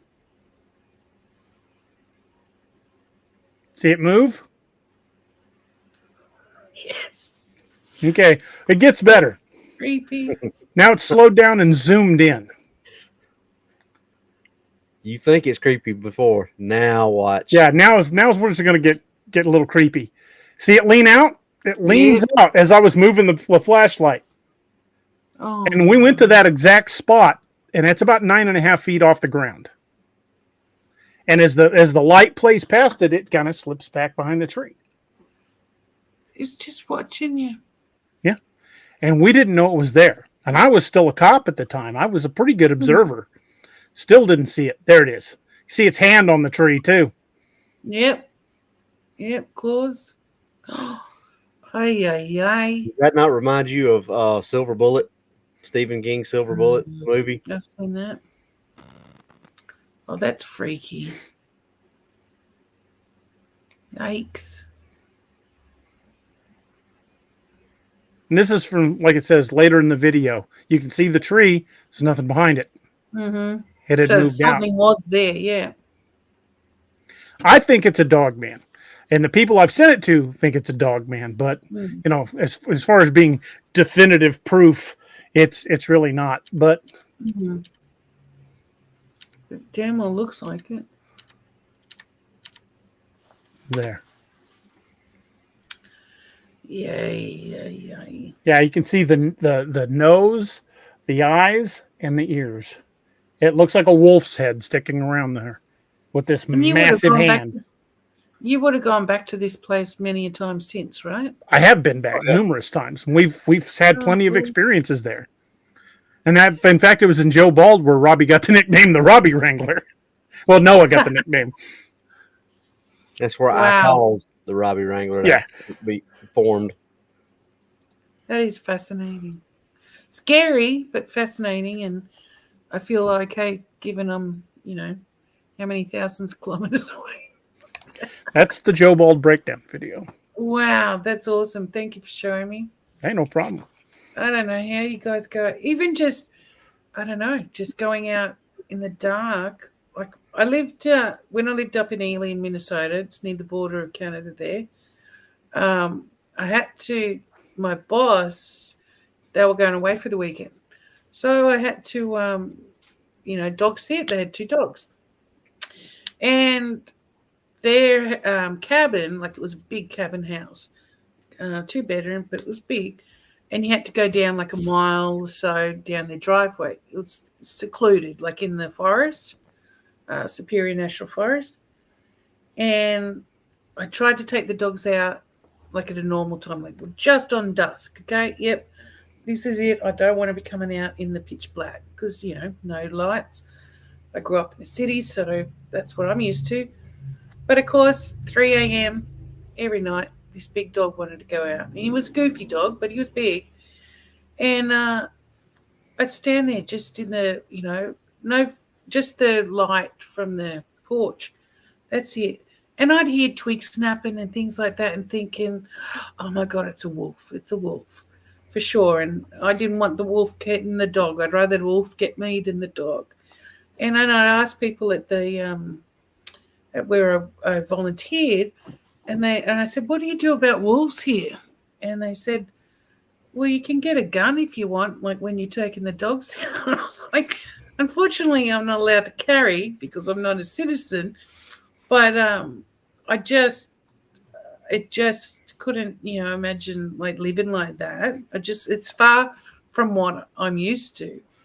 And one night, it was quite funny. I'd barricaded the back porch, so if there were wolves, they couldn't come up the back porch. I'd moved all their garden furniture around. Obviously, moved it back by the time they got home. But the dog got through it and took off after something in the woods. And I literally freaked. I'm surprised I didn't have a brown pants moment. And I'm calling him. Oh, my God, he's going to get savaged by a pack of wolves.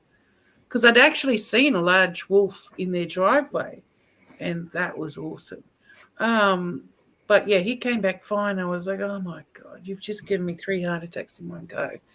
But, yeah, it was just like what's normal to some people is just really foreign to get used to. And hearing, the coyote howls even. But beautiful place, but, oh, my Lord, something to get used to. I'd do it again, though. Absolutely. But freaky as, just, It was I've awesome. talked to a bunch of people that would talked about seeing large wolves, and they were like, I don't think it was a wolf. I'm like, what makes you say that? He goes, well, wolves don't try the back door handle. Oh, my Lord. If that, I couldn't even imagine that happening. That happened to Wyatt when he was camping. Wyatt's one of the Wyatt Estes is one in the chat tonight. He's one of the guys that went with us into Combs Ferry in the middle of the night by boat. But he was camping down in Arkansas, and they heard something walking around their camp, and it came up and tried the doorknob on their camper. Oh my gosh! Even when I think, like if I go camping, I'd never do a tent, not even in Australia. I've done it before, but now that I know what's out there, and I even think, I'd go in a camper, but I don't know if I'd do that because they can just easily get into that or push it over. Because my mind is the worst. I always worried that a little bit of canvas ain't going to stop it, but then again, neither's a camper. Yeah, they're not thick enough to stop one. Nope. I absolutely agree. But it would give me a sort of a little bit of a sense of protection, but still, oh my Lord. I just couldn't imagine. I couldn't imagine it. But when I go over there, I'd like to do it, but I'd just freak myself out and take whole packet of Valium or something, and have everyone else around me, armed, for sure. Because I think it would be an awesome experience. Like, I don't want to see a Sasquatch. I'm happy not to see a dog man, but I'd love to see a Sasquatch, as they say, from a distance. Having one up close encounter, no thanks.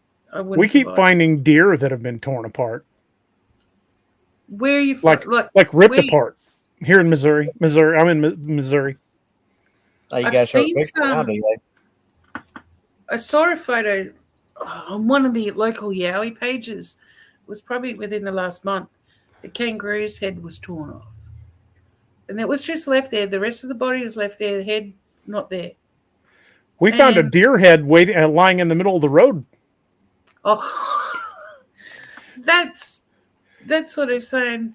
Like, have you read Beast of Blanc Road? Blanc Road? No. Yeah, the Beast of Blanc Road. It's one of my Lakeview Man series. Oh, I was taking Robbie down there to show him, and as we're driving down the road, and this is in the middle of nowhere.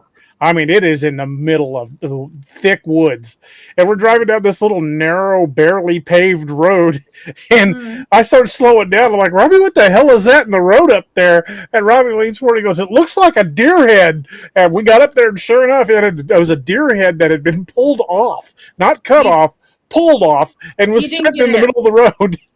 You didn't get out. Oh, yeah, of course we did. Yeah. Oh, she did. Of course we did. Never claimed we were the brightest bulbs in the pack. Oh, wow. But why would it have been left right in the middle of the road? That's sort of like saying, look what I can do.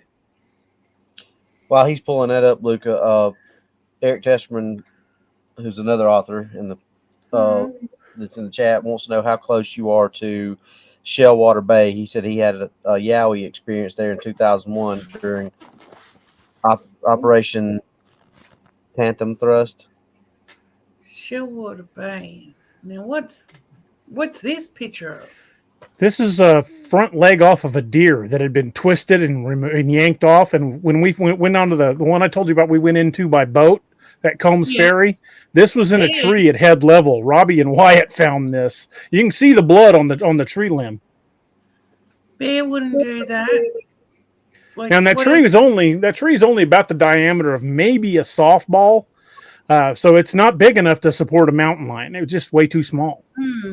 Yeah, it would have broken those branches. That is fascinating. And you can see this has been twisted off, not cut off. Yeah. And a few feet away, we found this. Half of a tree of a fish shoved into a tree. We referred to it as the Missouri tree trout. And that was in a sapling. That was in the crook of a sapling. So that wasn't holding up any animal at all. I mean, it was maybe the diameter of a quarter. That's bizarre. Fascinating there. Another one. Oh, this we found down in Joe Bald, my son and I. The hide has been pulled off like you'd take off a glove. The head's there, the eyes are missing, the tongue's missing, and I think you could see part of the spine right here. The spine had been pulled off of the deer, not cut, and the rest of the hide had been removed like you'd peel a glove off. And a human couldn't do that? Oh God, no! How much strength that would take? And when you skin a deer, you've got to cut along with a knife to cut the sinew attachments and everything. It's a lot of work to skin a deer. To skin a deer like that you'd have to use a truck. Really? Yeah. Why take the eyes? Soft bits. Eyes are considered delicacies by a lot of native tribes. True. And the tongue's soft meat. True. Well, that's freaky. Is this out like middle of sort of nowhere? Yeah. Joe Bald's kind of in the middle of nowhere. Yeah, like people. There's one of the legs. You can see the ragged bone right there. This has been torn off, not cut off. Jeez. You can see the jagged bone sticking out right here. I found all four of the legs of the deer, and they had all been snapped off. And that's not the way you separate the legs on a deer. That is no deer hunter is going to do this because you can still see the sinew where it's been twisted off. That bone has been snapped, not cut. That's been snapped and twisted off just above the knee. There's the other one. See, more jagged bone. Not clean. That's fascinating. Oops. Wow. Oh, hang on. That was a video. There's a video of it? Yeah, this is the other deer we found down at Blunk Road. Yep. This is when me, you, and Noah were out there that time. Yep. That's me right there. Look how dark it is. Oh yeah, we're in the middle of nowhere. You guys are crazy. Oh no. Oh wow, it's a rib cage you can see, can't you? Wow. Just your random deer head laying in the middle of nowhere. With the top of the skull broken off and the brain's gone. Like it's normal. Yeah. That's insane. Oh, here's where we found the deer head. Yeah, this is the one that was in the middle of the road. And walked back down there to the deer head.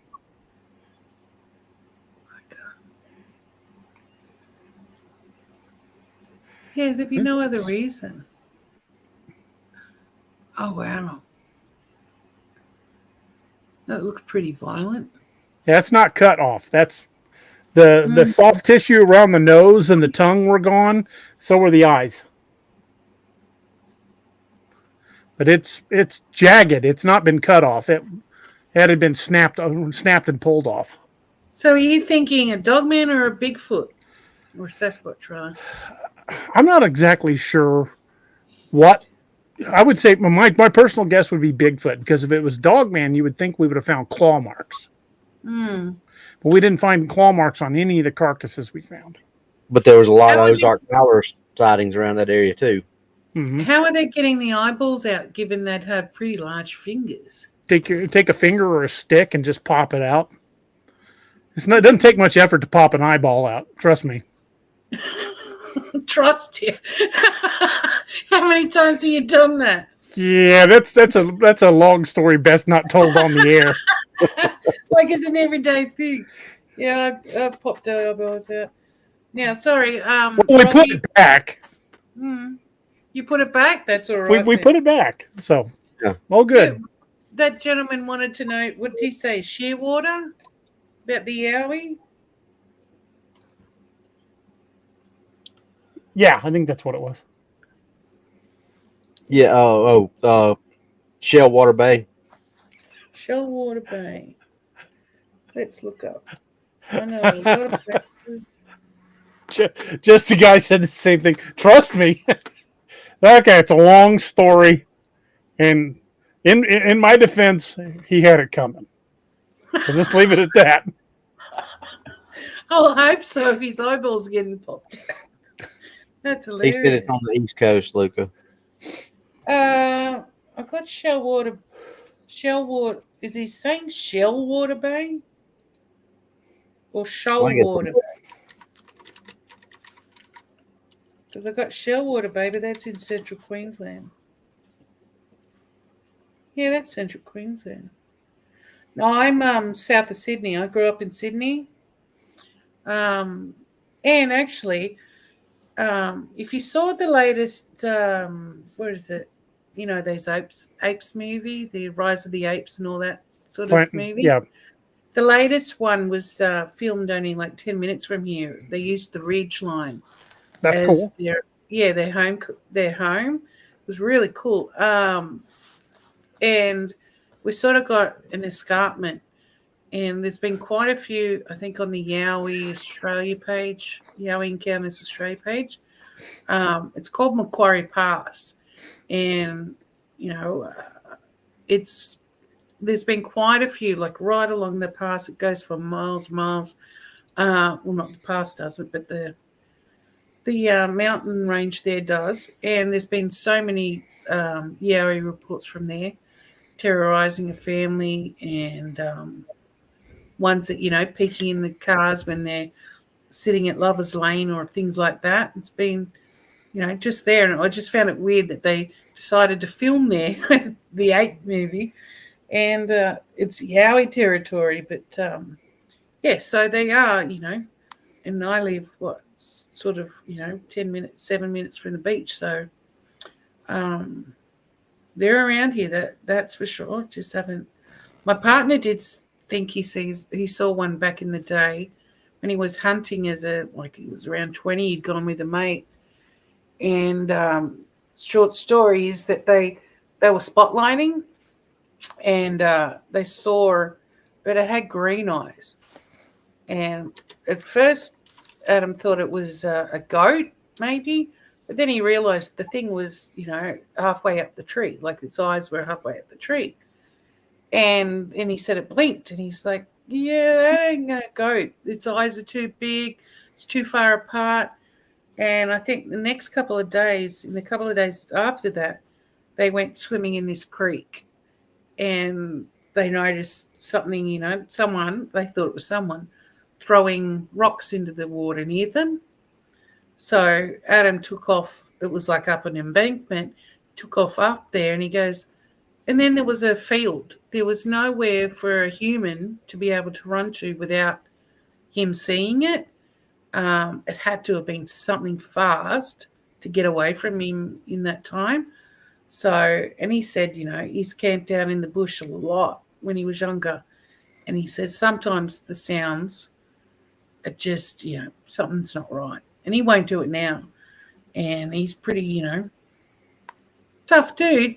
But he's like, nah, because I've gotten him into listening to all the stories and podcasts. So he's like, yeah, we're not even going camping, and yeah, don't want to do that. And it's like, yeah, because you know what's out there now.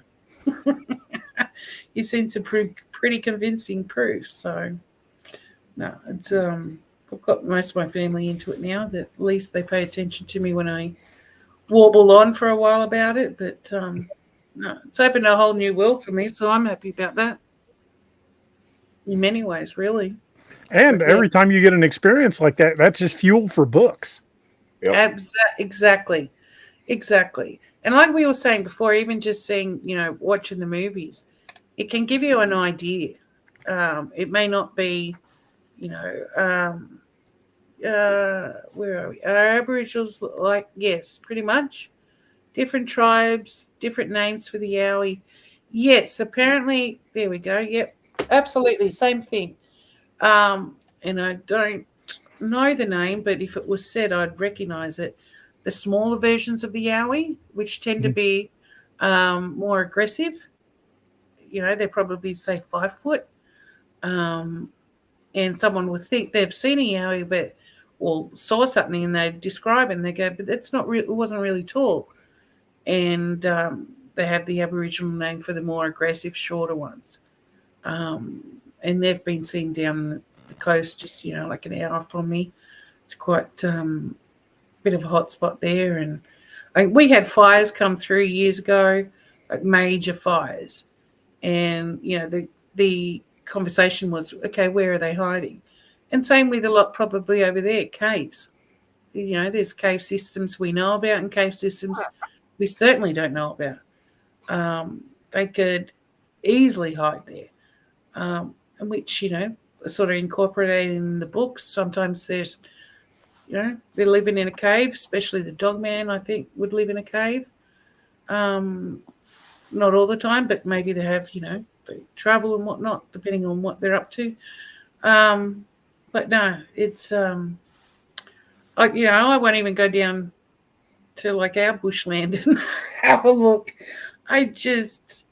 And I don't think it's stupidity on your behalf, guys. You've just got. Oh, we're stupid. Believe me, we're stupid. But we own it. You're more guts to get out there, and I'd love to, but I was not made that way, unfortunately. Maybe that keeps me safe. I don't know. Yeah, it's sheer stupidity. Don't make it anything it ain't. It's My wife. One of our last outings we were taking my youngest son Noah, and he's 26, so it's not like he's a little kid. Right. He's a grown man. But we and Robbie were getting our gear ready, and Noah's packing his gear. And my wife looks over at us and goes, "I don't care what happens to you two morons, but you bring my baby home." Right, you're going out there. That's your own fault, but you're taking the child. Yeah, the poor Yeah, he's a son. grown man. I mean, he can fend for himself, and he's Yeah, she's bigger like, than I I don't care. am. The kid, he's a strapping kid. Yeah. She's like, I don't care what happens to you two morons, but my baby better come back. We're like, yes, Yeah, ma'am. bring him back. Yeah, absolutely. And what's So funny is he's the Robbie Wrangler. So okay. He wrangles you in from doing the stupid stuff. Well, the stupid So stuff. Robbie will go right after it. If we see eyes shine or hear something in the bushes, Robbie will head straight for it. And what happened if it would turn around and you'd be like, I don't know. Well, we'll hear gunfire followed by a muffled scream, I'm sure. As long as you video it, that's what counts. Hey, it's all for the content. Yeah, that's it. Hey, You gotta have the you know. proof there, and he'd be the first one with the really, really good proof. Yeah, But I you mean, gotta sacrifice, right? I put myself out there for the show. I mean, what can I say? Leslie, Hawaii doesn't have a Bigfoot legend, but they do have what they call little people, which are kind of like Bigfoot, but they're not very big. They're like Hobbit size or a little bigger, but they're supposedly pretty dangerous. When you write about what's the latest book of yours? And I haven't read it on purpose, DA. Right off the top of my head, I don't remember which one was the last one I Was it released. Wendigo I've or got something? two in production right now. Curse of the Wendigo, the last Dark Frontiers novel. That's one thing I can't go near. I can't. I was like, why No, do you have to write about that? I last wanted one to was read your latest book. And I was like, no, not Your the last one that- release was Demon of Paladuro. Oh, Demon of Paladuro was the last one, but you Yes, haven't read Curse of the Wendigo? You'll like it. Oh God. It's And the one thing that freaks The me out. area that Curse of the Wendigo is set in, the Dark Frontiers Curse of the Wendigo, where it's set. No, it's not Curse of the Wendigo, it's Cry of the Wendigo. Curse of the Wendigo was Wild Hunt. But Cry of the Wendigo, where it was set, was the exact valley, exact spot where Robbie and I had those two come in on us, and the third try to cut us off. That it was down in Moon Valley, right here in Missouri. Oh my Lord. Oh my Lord. Yeah, the Wendigo, that one freaks me out really bad. Poor little Doc. Yeah, Doc and So Wendigo. when you're writing, either of you gentlemen, does anything freak you out? Like apparently I freak out at everything, but yeah, does it ever freak you out? I've written a few scenes that I had to kind of, okay, that one kind of freaked me out. Doing research, I've read some stuff that kind of freaked me out. Of course, going out in the woods, we'll come back and have to have a beer or a glass of scotch because, oh yeah, that one freaked me out. But the most affected I've been in writing, and you've probably had similar experience, is if I kill off a character, and especially if it's a gruesome death, like in my Ragnarok Rising books, at the end of the series, the main character dies. And when I finished the scene where he died, I had because I still had another chapter to go to finish the book, the epilogue. But when I killed the main character, I walked away from the computer for like 3 or 4 days. I couldn't even touch it. It affected you so much. I was shook up after I wrote that scene. Mm-hmm. And I still tear up when I read it. I mean, it really affected me. Mm-hmm. What when you're making that sort of decision of should I kill, a popular character or a main character off, what's your sort of thinking? Because, is it because it's the end of the series, like I've got to kill them off, or it makes sense to, or like are you worried about when I doing started it? the Ragnarok books, because it's a 10-book series.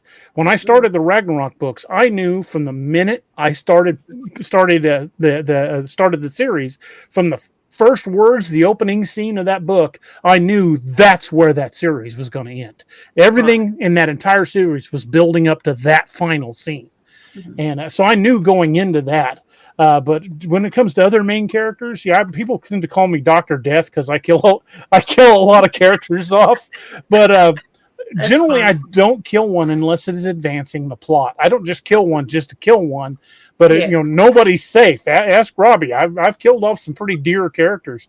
In fact, there was a character in the Ragnarok series that we just called Gunny. He was an old Marine. I was doing a convention up in Kansas City, Missouri, and I was there, showing all, selling books and talking to people. I was one of the guests at the convention, and a guy saw that on my Facebook that I was going to be at that convention in Kansas City, and he drove to Kansas City from Oklahoma City just to argue with me about killing that character. But that's awesome. He obviously He was mad as hell too. But whether it's a good feeling or bad, he was really invested there to do that. Someone to drive that far to argue with me, awesome. Come on. Yeah. You better have a good argument after that long of a drive. No, we talked about it for like an hour, and when it was because he had all the books on Kindle, but he was perfectly content with it after I explained the whole process, and we talked about the character, and he turned around and bought every book I had, a copy of every book I had on the table to have me sign a print copy because he wanted the print copies. But I still get the occasional email from the guy, "You better not kill this character. I'm really liking him." That's hilarious. Sorry, that brought up and I've also been told if I kill William Grey Eagle, there will be riots. Yeah, I think, particularly. I loved him. When you get an idea for a book, there's two questions here. How do you get an idea? Like, where's it come from, generally speaking? And two, do you know the ending before you write it? And other than that last one you mentioned. That's a really good couple of questions. Sometimes I will just there have been times I've read like Bigfoot encounters and thought, you know what, some version of this would make a great scene in a book, and built it off of that. But then there are other times when I will just come up with an idea and I'll start fleshing it out, and it just kind of grows on its own. But I tend to let my characters control the flow of the story. I know the beginning, the middle, and the end, and I just let the characters get me there because they'll surprise you. Yeah, it's like when I used to play D&D back in college. I mean, I might have the most carefully laid out plot in the world, but as soon as it made contact with the players, it went right out the window. That's right. What about you, Robbie? I tend to usually, I don't outline the whole entire story. I got a general idea of where the books are going. Yeah. But, and I'll say I need to hit this part, this part, this part, and this part. Not necessarily in any order, or like this has to be hit in this chapter, or this has to be hit in this chapter. I'll just have a general idea of where I'm going, and I'll just sit down and just, like DA said, I'll just kind of let it flow. I mean, I guess kind of the same thing, letting the characters dictate where it goes. But whereas he more outlines general, to start to finish, or he has a lot better idea of where he's going with his stories than I do with mine. I'll have a general idea, just sit down and just kind of start typing. And sometimes I'll be like, no, that don't work. Back, delete that. Back up, start over. That's my right. I just kind of go until something, just kind of like working that Rubik's Cube until all the pieces kind of fit the way I want them to. I like to put quotes at the beginning of the chapters just by different people, because I think it's really kind of a classic touch. Because I used to read books when I was a kid where they would have a quote at the beginning of each chapter, but I go a little beyond that. I've got to search sometimes for hours for the perfect quote for that chapter, because if you read the quote then read the chapter, that quote is a bit of it's foreboding. It's what's going to happen in that chapter is in that quote. Yep, that's what I realized. Yeah, from your books. What about in terms of when you get your ideas? Like, I'm trying to explain.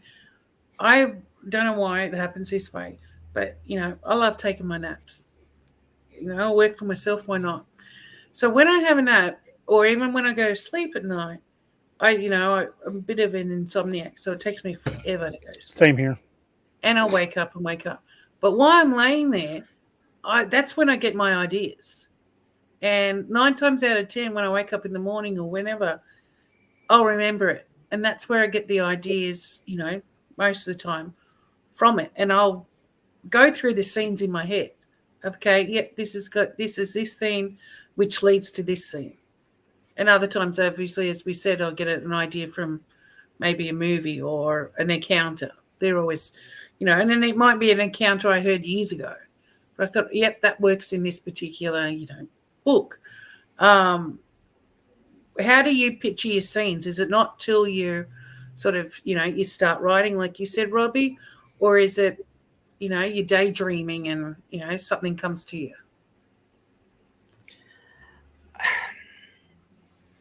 I think like I may have certain scenes, like maybe 4 or 5 really key scenes throughout the entire book that I know that I want to hit. Like I know I need to get this in here at some point. I just got to figure out where it goes. Yeah. And then all the other stuff I kind of work, kind of like the Rubik's Cube thing again, just kind of working things around. So like I said, it's kind of like chaos when I think it would probably work a lot better for me if I wrote stuff down.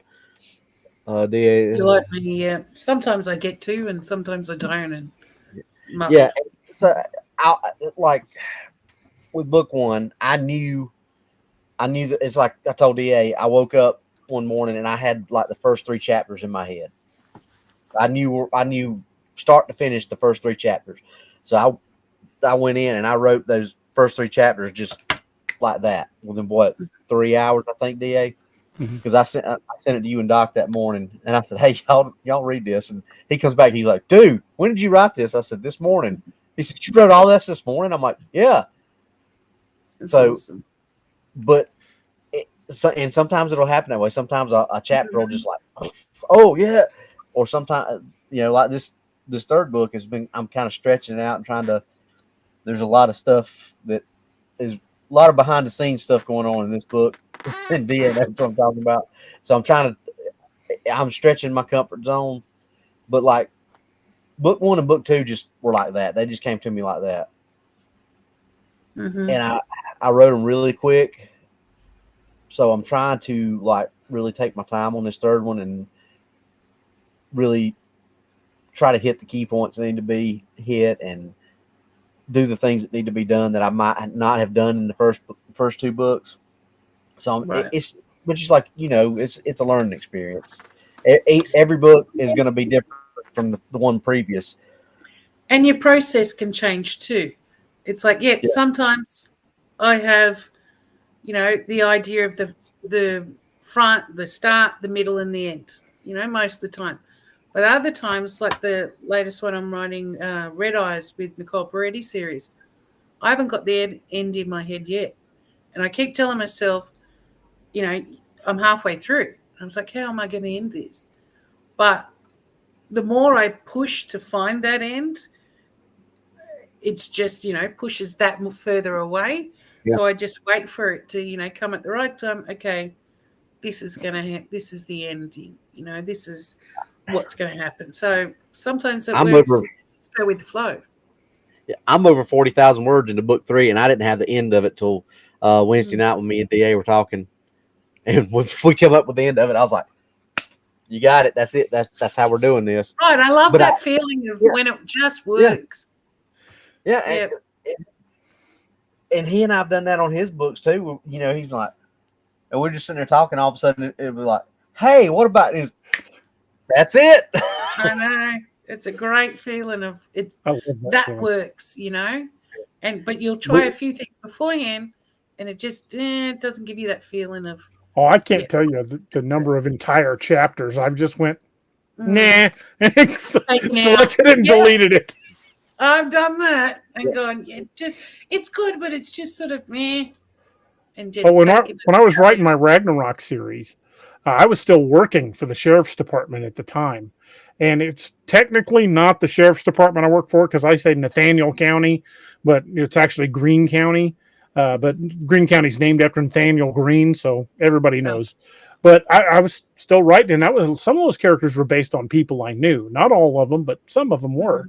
And the first original death of the sheriff in the Ragnarok books was very, very different from the way he died in the version that got released. Because I wrote it and I had my wife read it, and she's like, "You can't do this. You still work there." I'm like, that's hilarious. I'm glad you will piss some people off with this one. I'm like, Yeah, you're probably right. What you'd like to read and what you should write. Well, in the version that went to print, the sheriff went down fighting a horde of zombies, and Wiley found him alive, and he died and passed on the badge and the gun to Wiley as he died. But in the original version that I wrote, when Wiley first gets back to the jail, the sheriff's there and tells him to get his ass back out there, and Wiley kills him. My wife's like, "No, you can't do that." He went for his gun, and Wiley was faster. Works for Declan. Doesn't really work for Wiley. Yeah, it did. Yes, no, that was really not the character of Wiley. But it's funny when I go back and look at some of those older stories and just see how far my process has evolved. Because I don't write the same as I did with that first book. It's a constantly evolving process, and if you're not expanding and trying to get better, you're just stagnant. So I try to be better and do more and improve the style and the characterizations and the plotting and everything with every single book. So I just try to make every book better than the last one. Right, and that's what sort of excuse me, I'm going for. Otherwise, if I wasn't trying to improve with each book, what's the point of doing it? You become stale, exactly. You become bored.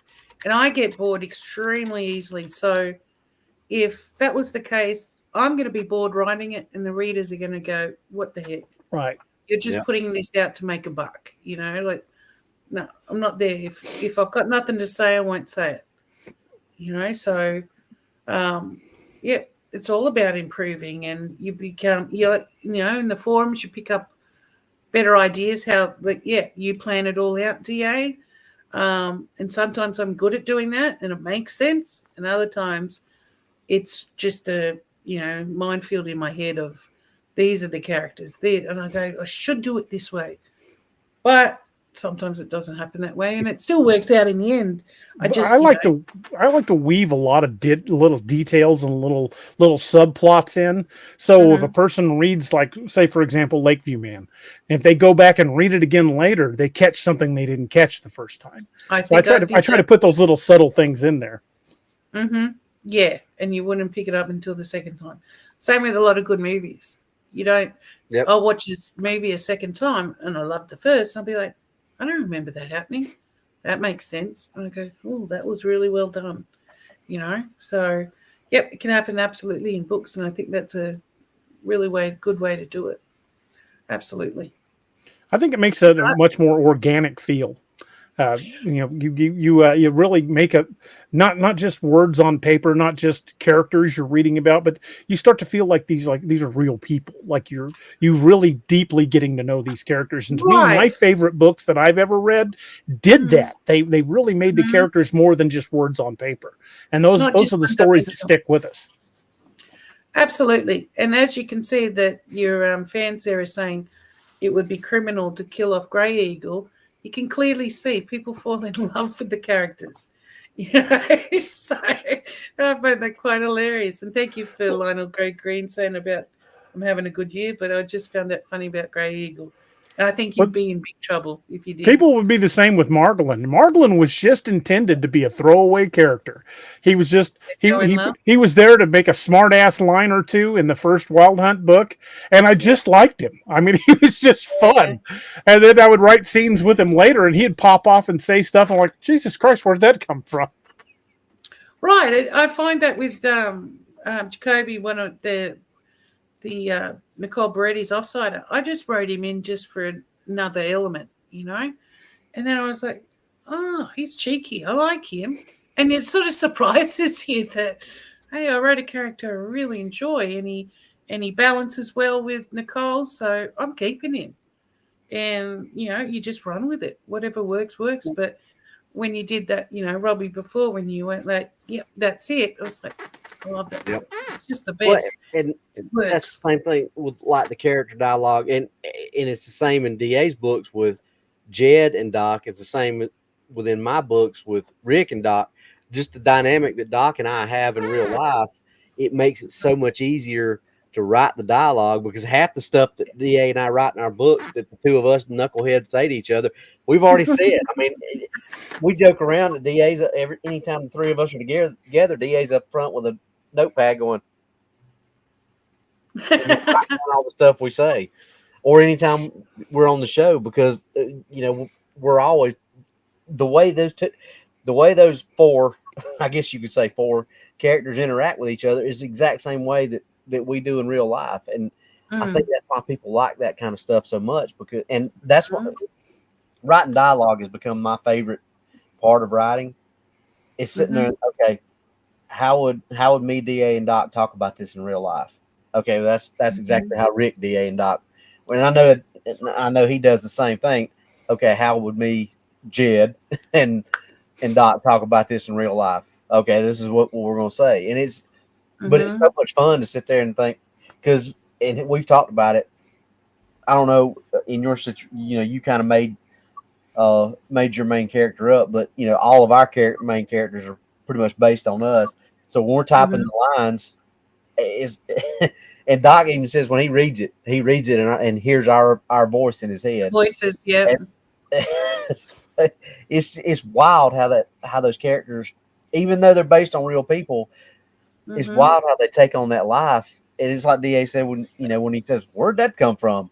Because you're hearing Margolin say in whatever voice you got for Margolin in your head. Because I'm sure my voice for Margolin is probably different from yours. But you hear it in those characters' voices, and it's just wild to have that. How it.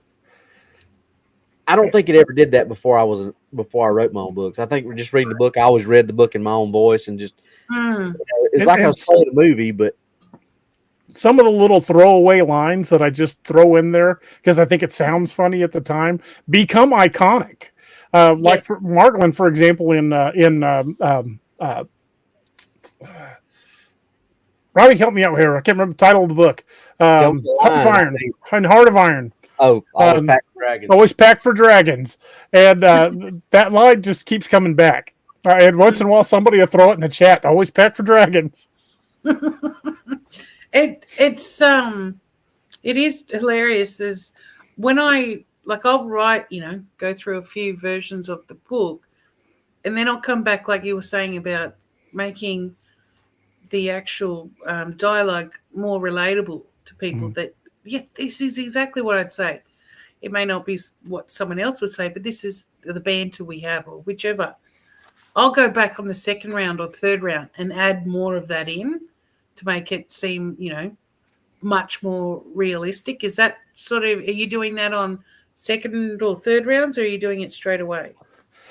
I tend to do my dialogue out loud, especially when I'm editing, because when I write a scene, I will go back and check over it, and I'll say it out loud. And if it comes across saying it stilted, it's going to read stilted.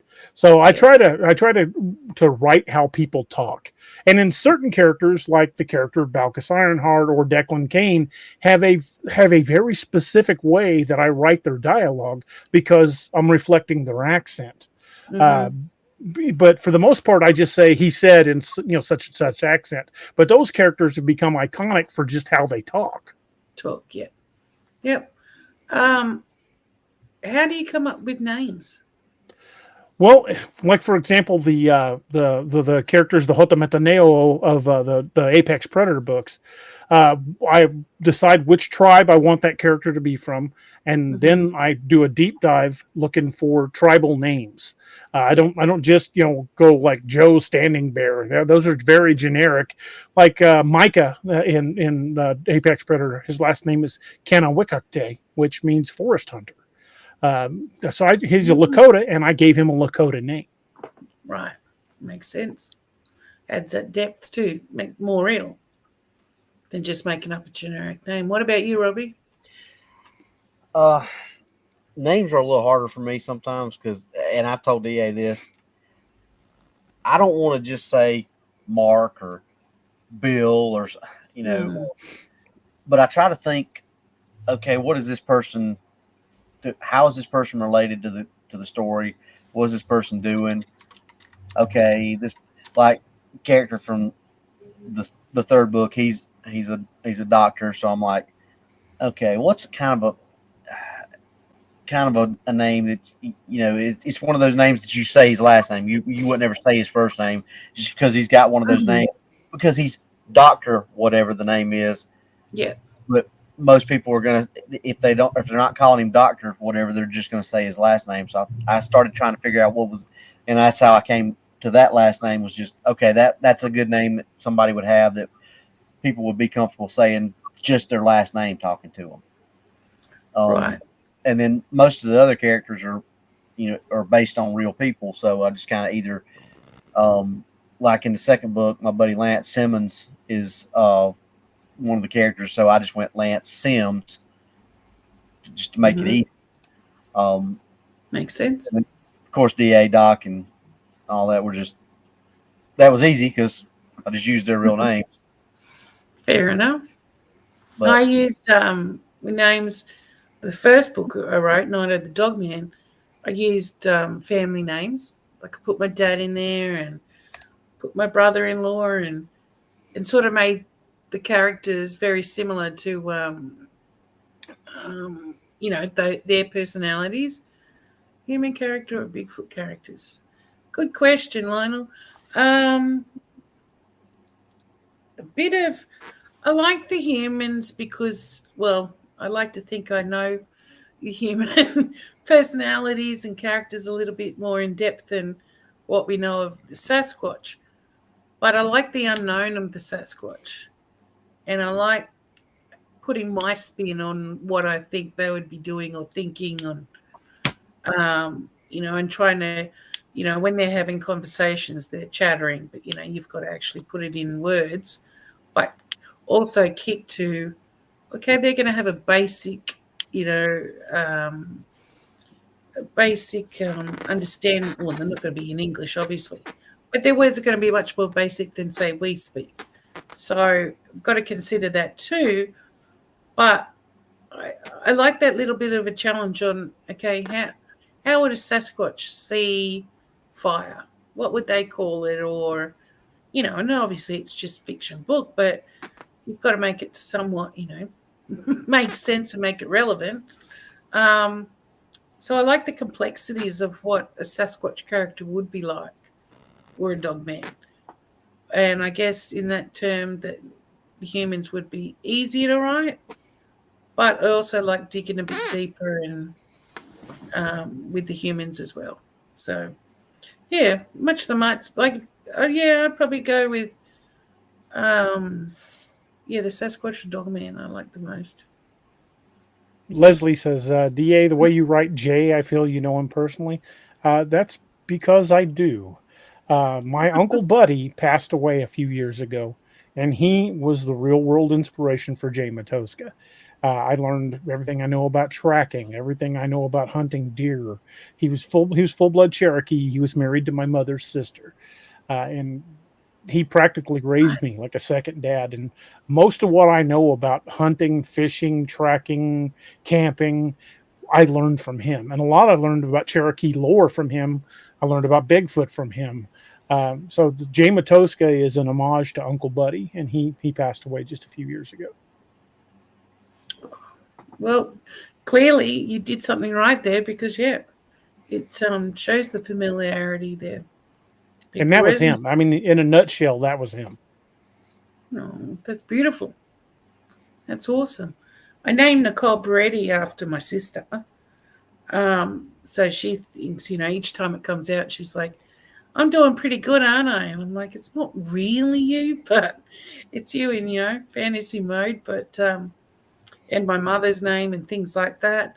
But where I can, I'll base it off people I know because, well, I know them, and I like leaving that sort of thing behind, in books that, I like you that much, or I love you that much that I want to write about you and leave that for you, Absolutely. Gives a bit more depth as well, I think. So, yeah, it's a lot of fun. I can't believe we talked this long. Yeah, well, it's really been flying by. For characters, I always write like a little bio for characters. Like each of my characters, I know date of birth, where they were born, that kind of thing. Favorite food. I just write those a little short, like 1-page bio about each of the characters. so I can always refer back and always know all these little details. But the character of Wifey Grant in my Ragnarok series is very much like me, because in real life I have trouble remembering people's names. And Wiley, throughout that whole series, has a tendency of just nicknaming people, and I do that.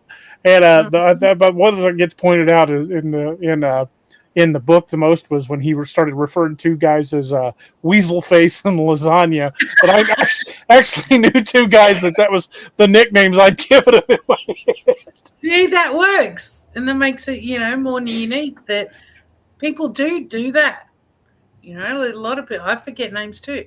I might remember a face, but I can't remember a name. And yeah, people resonate that when they read it and think, yeah, I'd do that. Weasel Face. That's awesome. Yeah, I'm bad about doing stuff like that. Hey, people love it. Obviously. Leslie has a question for you, Luka. She says, how did you come up with the plot for Nicole learning about her parents passing? Ooh, that probably came around book 2 with Beast of Blood and Spirit. Just popped in my head because I'd started off saying that all she knew of her parents dying was a car crash. And then I thought, I don't know, it just popped in my head, and I thought, why don't we put in there, like, in 2 books' time or whatever, in the next book, why don't we put in there that there was more to it, that, there was a Sasquatch involved. And I thought, okay, well, once that popped in my head, I thought, that's the next book, delving into her finding out the truth, how she deals with that. She goes a little off the rail when she's always composed. And so then that, in turn, how that ended is going into Red Eyes, the one I'm writing now, in how she goes after that Sasquatch that killed her parents all those years ago. He's still, out there, and he's still having encounters or whatever. So it sort of, I guess, snowballed from that original, just popped in my head, and thought, okay, yeah, let's add to this. And with Beretti, that series, it sort of just seems to, once I'm in the midst of, say, book 3, book 4's idea will come. And it sort of jumps that way. It's not like I have ideas for the next 3 books in. Because I just wrote it, off chance that people would like to see a female kick butt. But I do get a lot of questions if I'll go into other areas, like other cryptids. And I mean, I write what I love, which is, Dogman and Sasquatch. So thinking if I write one about Mothman, that's a jump. That's a real big jump. But, you go out of your comfort zone. If it works, it works. If it doesn't, I haven't lost anything. And I'll go back to writing just Bigfoot and Dogman. So, yeah. I've got a list with basic notes of future projects. And up until I started writing the Dark Frontiers books, that list was about 50 titles long. I had like the next 50 books already plotted out. But then I threw Dark Frontiers in there, and it was so popular, I had to work that in. Now that list is like 75. What about you, Robbie? You've got a list like that? Not anything like that. I mean, I've got, when I came up with the idea for the first book, I came up with that idea like 25 years ago, or I've had that story or some version of it, but it was a whole lot bigger and way more complicated. So I've kind of started like breaking it down into the books that I'm doing, but because of certain things and the way things that DA and I have talked about, it's kind of, instead of going the way I had originally intended, it kind of went back this way. So I just kind of let it go, like DA said, organically, let it flow, because he had all that stuff laid out, and then Dark Frontiers became so wildly popular, and he just had to. So kind of the same thing, based on how this thing that we're working on is going to go. That's going to dictate how what comes out where and when and things like that. That's right. I have a couple of ideas for different books that I want to write, in the future. But I figure, while Nicole Beretti's doing well or Horace the Sasquatch is doing well, I'll run with them. And then that will give me extra time to really hone the ideas of the future books. And, when I get time to do that, I'll go into another series. But I'm just really enjoying it where it's at, and I'm still new to it. So I'm just trying to learn as much as I can as I go and figure out what everyone else likes too, but sort of keep it as what I like to write about, but it's also, what people actually want to read. Exactly. So, I always try to keep people guessing. That too. I don't want to write a ending that people saw coming from the second page. Right. I try to throw in enough plot twists that they don't know what's going to happen next or who's going to die. Right. It keeps it interesting. Absolutely. Because, me reading a book, I'd be bored if I already figured out where it was going to go. And I've done that a few times. I thought, that was, I didn't need to read the rest of the book. I already figured it out at, chapter 2. Well, I'm already bracing myself for the next Lakeview Man book. It's called Lakeview Man Dead of Winter, waiting on final cover. Everything else is done. It's completely written. It's formatted. It's ready to upload. Just waiting on the cover from my artist. But I'm already bracing myself for the rash of hate mail I'm going to get when that book comes out. There's going to be some folks upset when this book comes out. Uh-oh. When do you think they'll be out? It would have been out already weeks ago, but I'm just waiting on the cover. As soon as I get the cover, it's ready to upload to Amazon and go. So awesome. Hopefully anytime now. Awesome. I'll definitely be downloading that one. I really love reading your books. So, and I did download yours, Robbie. Haven't got to it yet, but I'll definitely read it. But no, that's awesome. Can't wait, DA. Well, Luka, this has been awesome. We usually only go right about 2 hours. It's almost 2.5 hours in. Yeah, this has been awesome. I've really enjoyed having you on. I really enjoyed it. I told Robbie the other day, he said, "Oh, we usually go 2 hours," and my ADHD brain thought, "How am I going to pay attention for 2 hours?" I can't even write for 2 hours straight. So, but I didn't even notice the time flies. I've really enjoyed it, and I thank you guys for inviting me. I really appreciate it.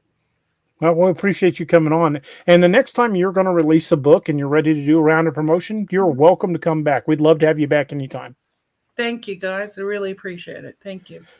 Well, there's a few things we always do is we wind the shows down. Again, thank you so much. And folks, don't forget to swing by, pick up her books because they're awesome. You're going to love them. Would you all want? I'll just put it up in the chat. I'm going to put your links up one more time. Thank you, sir.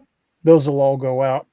But swing by, check them out, download them, buy them in print, whatever you got to do. Get a copy because you're going to enjoy them. And she will definitely be back. I mean, we've had a wonderful time just hanging out and chatting. And I like doing this with other authors because we share ideas. We kind of learn from each other. And absolutely. And again, other writers are not my competition. I wish you all the success in the world. I hope you're, many times bestseller because that by inspiring other people to read, you're only helping me. That's it. Thank you. No problem. Well, folks, don't forget to check out our affiliates.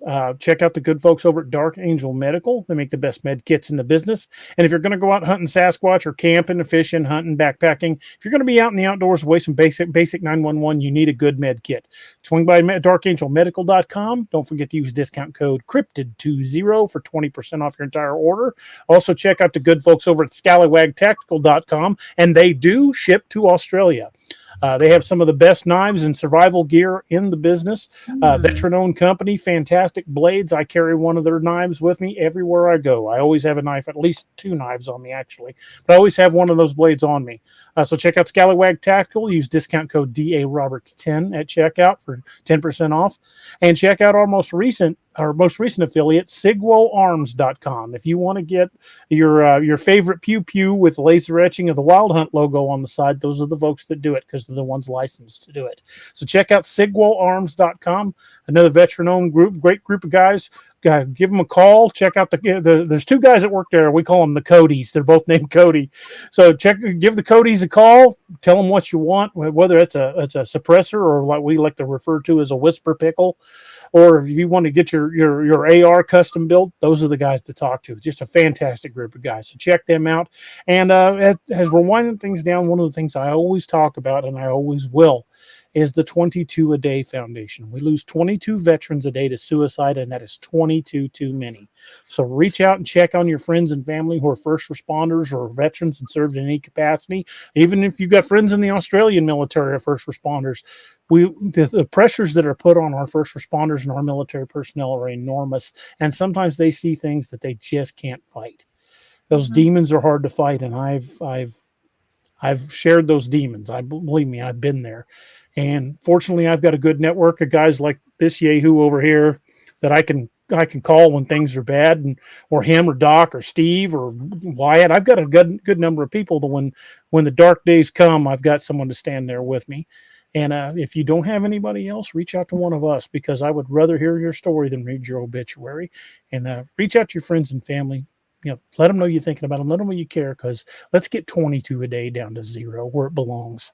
And if you guys would mind grabbing a glass, it doesn't matter what it is, because we close out with a toast. And the toast, if you guys have been here before, you'll recognize it. It's from an old Irish drinking song. And the song is called The Parting Glass. And it's played all over the world in Irish bars at the end of the night when people are calling it a day and going home. But if you listen to the lyrics, it's talking about much more than that. It's talking about saying goodbye to the ones we've lost along the way. And that is never more poignant than when you're burying somebody under a folded flag. And I have done that far too many times in my life. But join us for the toast. And the chorus goes like this.